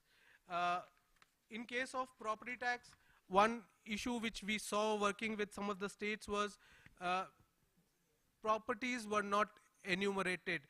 There was no corporations or ULBs has no idea how many properties are there within their jurisdiction. GIS mapping would have been done, but then it is never updated, and so we need to look at that aspect also. If local governments have to be empowered or be allowed to raise more resources, then major concern facing the ULBs is vacant positions. In many ULBs, in some of the states, we found even the commissioner's post is vacant. So they are plagued with large vacancies, and they also need capacity building. Yes. Now, just to talk about the final aspect, which is if you look at the capital receipts of ULBs, most of it comes from transfers from state central government, and loans are just a very small, borrowings are very small component, and within that 75% are loans given from state central government at a concessional rate. Municipal bonds or new and innovative methods hardly find a place of importance in their overall capital receipts. So from 2017 till date, we had about 18 MCs through 25 issuances have issued municipal bonds of about 3,500 crores rupees. And this is despite the fact that in 2015, SEBI brought out these regulations for enabling local bodies to, brought out this regulation relating to issuing, listing and trading of municipal securities. Government has an incentive of giving granting aid for bond issuances, 13 crores for first 100 and a maximum of 26 crores. SEBI's regulations have been watered down or made more enabling so that investors can participate, the local governments can approach and issue bonds, but we still find it's not happening. And if you look at the size of issuance, it varies from 25 crores to 244 crores. Basically, it's just the amount of incentive, it's linked to the incentive. What happens when the incentive is not there? And if you look at from the, out of the 25 issuances, in 13 issuances, this revenue surplus of the corporations was much larger than the size of the issuance. So we need to address these, and a most important thing, we need to handhold ULBs, learn from experiences from other countries, provide handholding so that they can, capacity building has to be done so that they can access market. I'll stop at that. Thank you. Thank you, Manishji, for giving a complete description of the status of municipal finances. Thank you. Now I'll request Dr. Santosh Babu, who is joining us online. Santosh, thank you for joining. I'm sorry we're running late, so if you can do it in 5-6 minutes, because there are two other speakers after you. Thank you, Santosh. Welcome.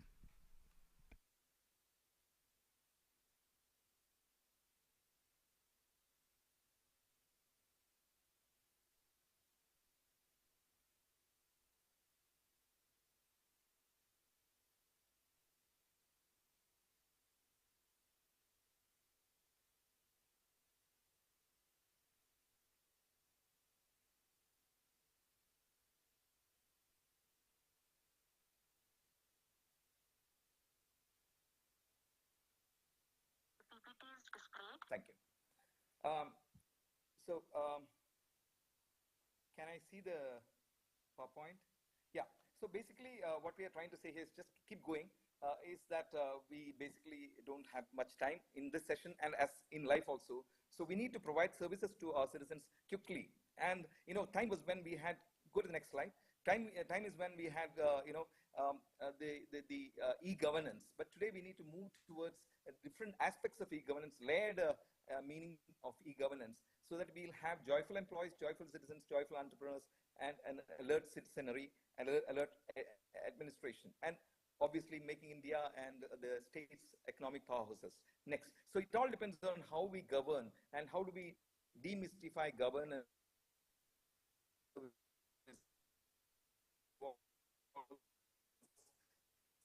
services, if we can make these faster, this is exactly what we have done in Kerala through K-Smart. Can you go to the next slide? Quickly. Can you go to the next slide, please? Yeah, please keep going. Keep going. So here's something which I want to say. We need to think very, very transformationally. You know, that the first slide was of 1950 Singapore, and today we know how Singapore looks. How a quantum leap they have taken using technology and cutting, copying, cut and paste of things which are available in the West in their own country. Here we keep reinventing the wheel. Next. So today, e-governance has actually become passive. We need to move into spatial governance, algo governance, and predictive governance. By predictive governance, I mean providing services to citizens even before they ask, based on the life cycle approach. I think I'll explain this later because of time paucity. I will go to the next slide. Keep going. Keep going, because so basically what we took up in Kerala through the Information Kerala mission, which I had as its principal secretary and CMD, is we had large number of applications running from 1919 onwards, but these are on different platforms, and the people are finding it extremely difficult to boot in and boot out. So we wanted to adopt a platform approach. Next slide, please. Keep going. So we had a large number of applications, around 21 applications, which we converted into what's called K-Smart, using the National Urban Digital Mission's Upyog platform. Basically, Upyog platform we have redesigned to make K-Smart.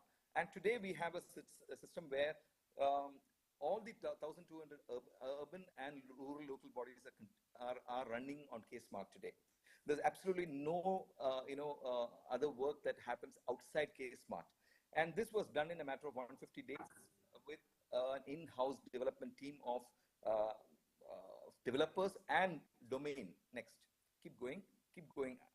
So the domain and development. So this is a very interesting, fascinating story of development. Dr. Naufal and team, how they've transformed the way in which software can be developed. Because, you know, we give software to private sector and they'll charge you 300, 400 rupees.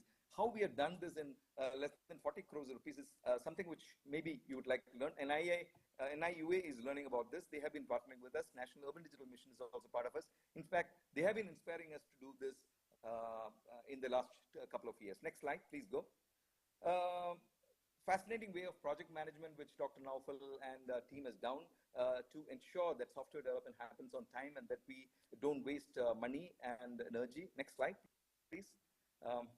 Next slide. We keep going.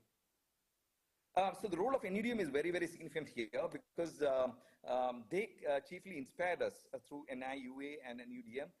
They visit their funding.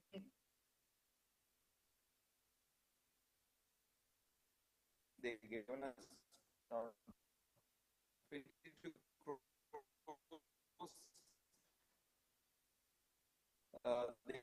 I became also a consultant to them. It's a matter of privilege that we have done. Next slide, please. Next slide, please. So K-Smart has around 14 modules. Base modules are around 4, and rest are 8 modules, which govern the entire process of the work that happens in rural and urban local bodies. There's a web app and a mobile app. Next. A simple example is Know Your Land. A simple example is another app which is called Know Your Land. If you have a piece of land, what you do with it? So generally we go around with the local bodies, but now with our app, we can go around and it will tell you exactly what is the height of the building that can come up there, what is the setback, etc. There's another thing called K-Map. The massive use of GIS is what I want to explain here. So we need to move into spatial governance is what I'm trying to communicate here as a compelling aspiration, because we do have GIS 500, 400 layers in every state, but we don't put it to use for routine governance. That's something which we need to do. And this K-Map also, if something, construction is happening next door, you need to find out why, who is given that permission, etc. It happens through K-Map. You can just log in and see through K-Smart. Next slide. So building permits. Building permits used to happen with 3 applications, used to take between 30 days to 300 days. You know, today we give self-certified building permits for 70% of the buildings which are less than 3,300 square feet in a matter of 3 to 10 seconds. This is a massive use of artificial intelligence. We have introduced what's called electronic development control rules. We have also a GIS, electronic development control engine, EDCR rule engine. We also have a GIS rule engine, using which today we are able to give building permits in less than 10 seconds. So this is something which you might need to flag. Civil registration, marriage, birth, death, all those things happen in a few. So marriages generally happen in heaven, but you know, you have to come down to earth to collect your registration certificate. This happens in Kerala through video KYC. The husband can be anywhere, wife can be anywhere, the registrar can be anywhere. We give it in a matter of 25 minutes. So that's the kind of significant innovations that my team of domain and development have done, which is very significant because we can cut, copy, and paste it in different states of India. We don't need to go in for fancy softwares and spend a lot of money. Keep going. Next slide. K-Smart property module. Property module, we used to have 9 applications which need to be given. Now we have 1 in 9, and around 2,360 crores is collected entirely through K-Smart today in the entire state of Kerala from the urban and the local bodies. Grievance redressal, again, a fantastic module that's been developed. We keep going. This is something which is very significant. We have a KEFT, Kerala K-Smart Electronic Fund Transfer. Now, some contractor is asking for money. He just needs to apply online, goes through the workflow, and the moment the secretary, the panchayat, or the corporation or the municipality clicks, the fund goes to him. Obviously, funds are available. But the point is, today the contractor need not roam around the local body. That's the point I'm trying to make here. So KEFT is an important innovation that we have done in IKM. Next slide, please. Meeting management. It's a fantastic thing that we are developed, and currently we are incorporating video also, so that people staying abroad, you know, we have a huge diaspora. The people staying abroad also can participate in the Ward Sabha and Gram Sabha meetings. So that's something which we are coming up. This meeting management is complete, but we are incorporating the video module also shortly. And this will happen through our biggest module, which Mr. Bashir is developing. He's also on the conference. We have the Suleka application, which does the entire planning process, which has been there for the last 25 years, but now we are bringing it to K-Smart. So we went live on 1/1/2024, New Year's Day. We give it as a New Year gift to the Keralites with urban local bodies and rural local bodies. We started this year, 1/4/2025. Entire 1,200 local bodies are on K-Smart today. Next slide, please. Next slide, please. I think it's not moving. Can you hear me? Next slide, please.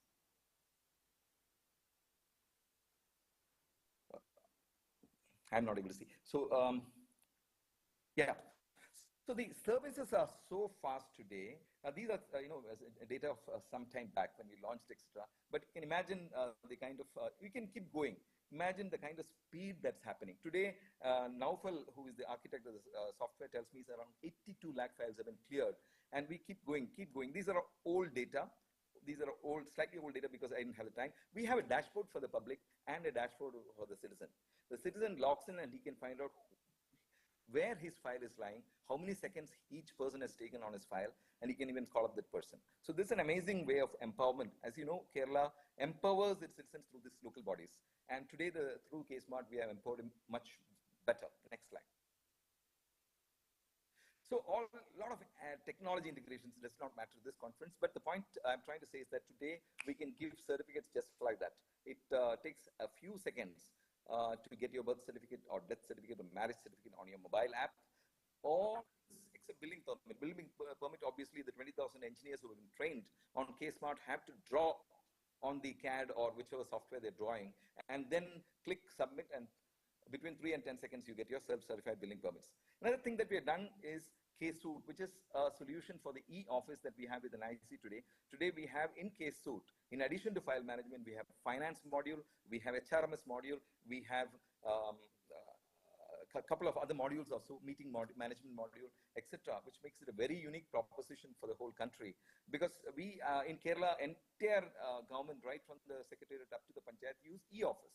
But again, they struggle for using finance, etc. So we have developed K-Smart, carving it out of K-Suite, carving it out of K-Smart.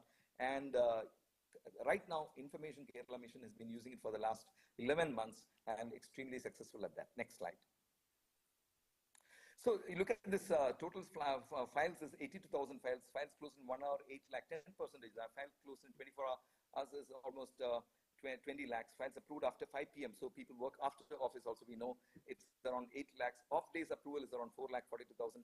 Total files rejected as etc. Then building permits is around 70,000 per building permits that were given in with below 10 seconds. Marriage certificates equal number, etc. So large transformations happen in Kerala post K-Smart. Before that, also a large number of applications were there.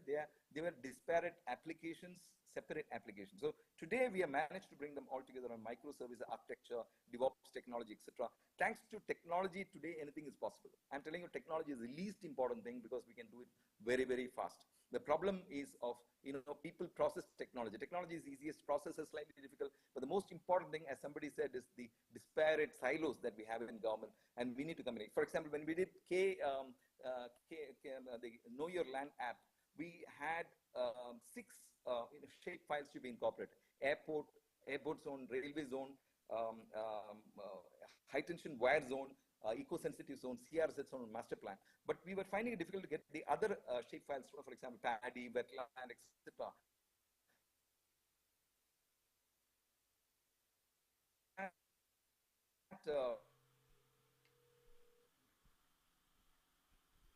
Santosh, may I come in? Yes, sir. Yes, Santosh, we are running out of time, and I would like to compliment you, Santosh. 2 things which really strike in this K-Smart. One is the way you have integrated, the silos using digital services.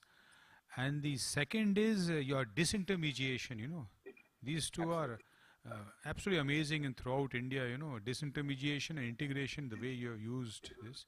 Thank you. Thank you for extremely... Just 1 second. Yeah, please. Haridar Mitram app is something which is very unique for waste management. Today you will say not find waste anywhere. Today it's completely monitored using this Haridar Mitram app, which our team has developed. Initially Keltron had developed, now we have developed it. Around 4 lakh families are visited by this Haridar Karma Senas every day from Kudumbashree. So it's very significant. And just one more thing, sir. We are very underinvested across India in IT. IT is seen as an expenditure. Please see IT as an investment, and then we can see all these changes happening. We struggled, but NUDM helped us.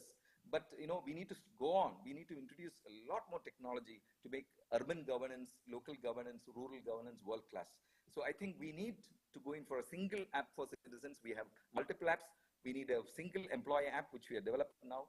And we also need to look at K-Smart and similar other applications as digital public infrastructure and bring in the overseas diaspora, everybody into this system. Sorry for taking another 1 minute, sir. Thank you so much for your time. Thank you, Double. Thank you, Santosh. That was great. And of course, director can take it to all the states. I mean, this is an example, the 2 of you. Thank you.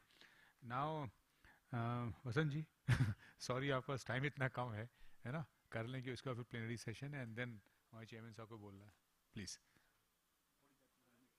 You have 2 minutes, है दुनिया? 2 minutes.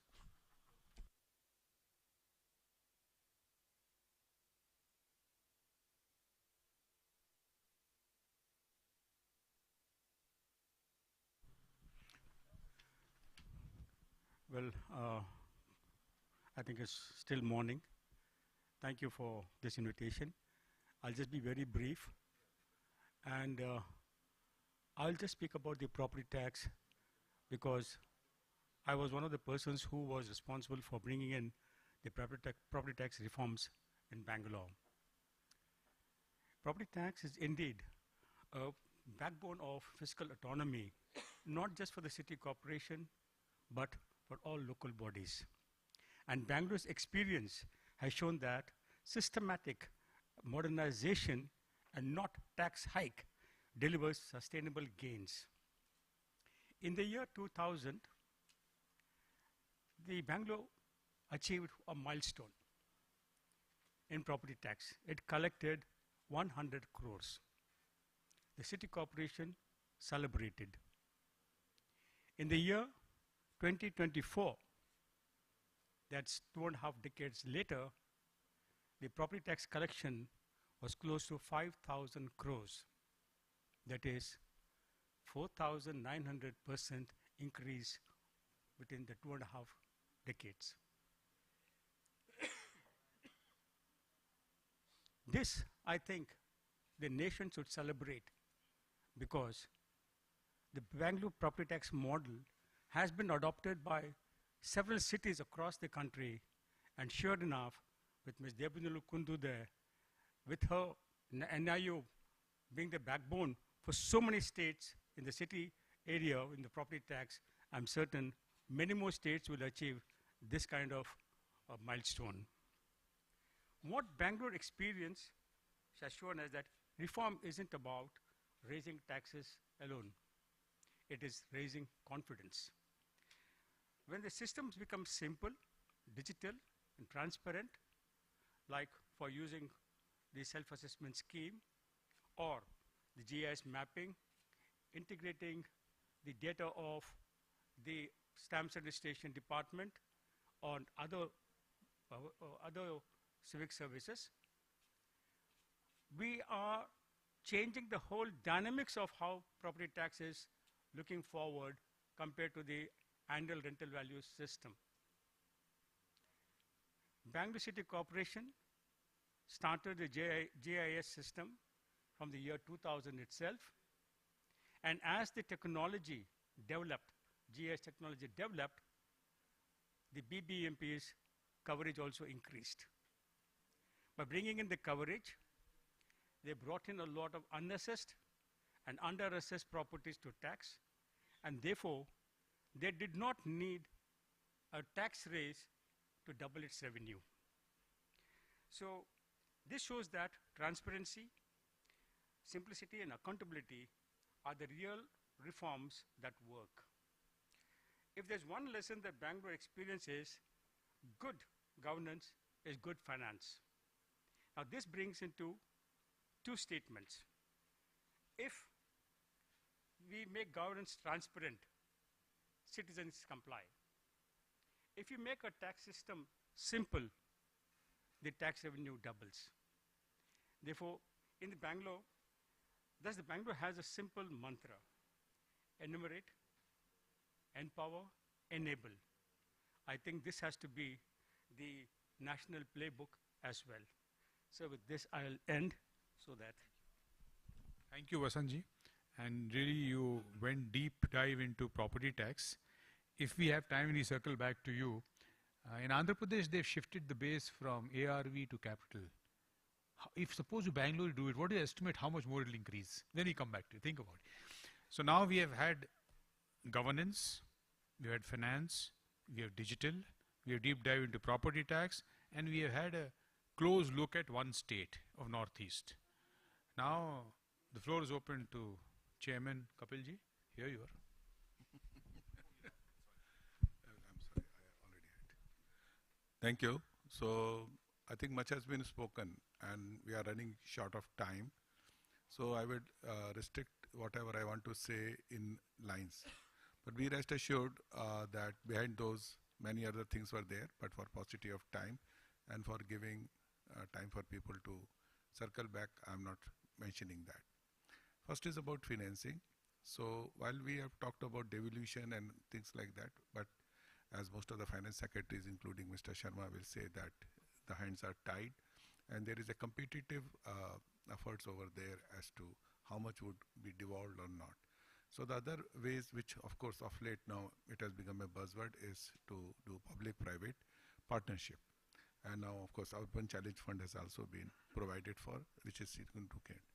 I would suggest that it would be very good to take a very, very deep look as to what public-private partnerships projects have worked and try to see that the reasons for that.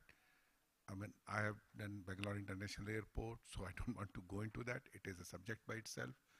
But to say, as my colleague said, culture, I do partly agree. Also it is, how much are we willing to honor the contracts? So in the bottom line, it is that. What is our understanding of that? That's the key if we are going to attract private investments in public sphere. That is the key. Unless that confidence is established, as it was by National Highway Authority of India, once I had the benefit of working there, it is not going to happen. The Model Concession Agreement or National Highway Authority of India is the heart on which the whole private sector participation in National Highway Authority of India was made. Suffice to say that that Model Concession Agreement was made with private sector on board, not the other way around. And also it had a very healthy respect for contracts, commitments, isolated it from political and administrative changes or thinking, because these are long-term contracts and all those things, so lender confidence has to be established. As far as technology is concerned, two last presentations have made it very clear. It is there. The investments which are made in technology with a clear objective in mind pay for themselves. My colleague Mr. Rao spoke about property tax. I mean, he knows, he is a pioneer in that. Now e-Khata has been done, which is nothing but digitalization of property record linked to the GIS. We expect another wave of cross-checking of property tax, expect an increase of not less than 24 to 25%. Now whatever investments have been made are peanuts compared to that. But it has to be done with a clear objective in mind. Similarly, the digitalization efforts, like for very mundane subject, because I see some of my colleagues here, stamps and registration, that whatever was invested, the payback was 1 year. Okay, within 1 year, all of the investments have been recovered through user charges and practicality. So I've been told to close. I'm closing. Thank you. Sorry, I've been a worse monitor today, but you know, you have to understand, I'm a puppet. Director is telling me from there, doing whatever she's saying. Thank you anyway, Divya, that was nice, so nice. I'm sorry we couldn't come back and we'll not be able to circle back and take the questions, which would have been so interesting. But I would like to thank all of you, Bala, for taking time out. I know how busy you are. Amravati is taking away everything. So, I mean, but you're building a new city. Bala, look at it now. Let me say you are building here. They will say that, right? You are, yeah. Nee, but you do a lot of stuff to help them. You know, it's just not giving finance. You guide them a lot. Environment aspect, all that stuff. Thank you for that. So I just want to say one thing that might be of interest to everybody here, because we were having that conversation. So we talk about technology. I think my colleague Gerald is also, we lead the World Bank team, and we have also our colleagues from the ADB. We have a joint team that works with Amravati.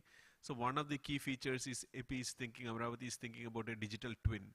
And I think the idea of digital, I don't want to go into details of what a digital twin and what are the different layers and models of a digital twin are, but that's something the next frontier really. And those are the kind of digital ideas, technology ideas that we need to sort of bring on board for the future of India. And Amravati is actually leading the way in that. Bala, thank you. 15 years ago, I was Secretary IT when this evolution was happening. Just keep in mind, don't put digitalization over a bad process. You'll make it permanent and you can never change it. Just, that's only. Thank you. Thank you, everybody.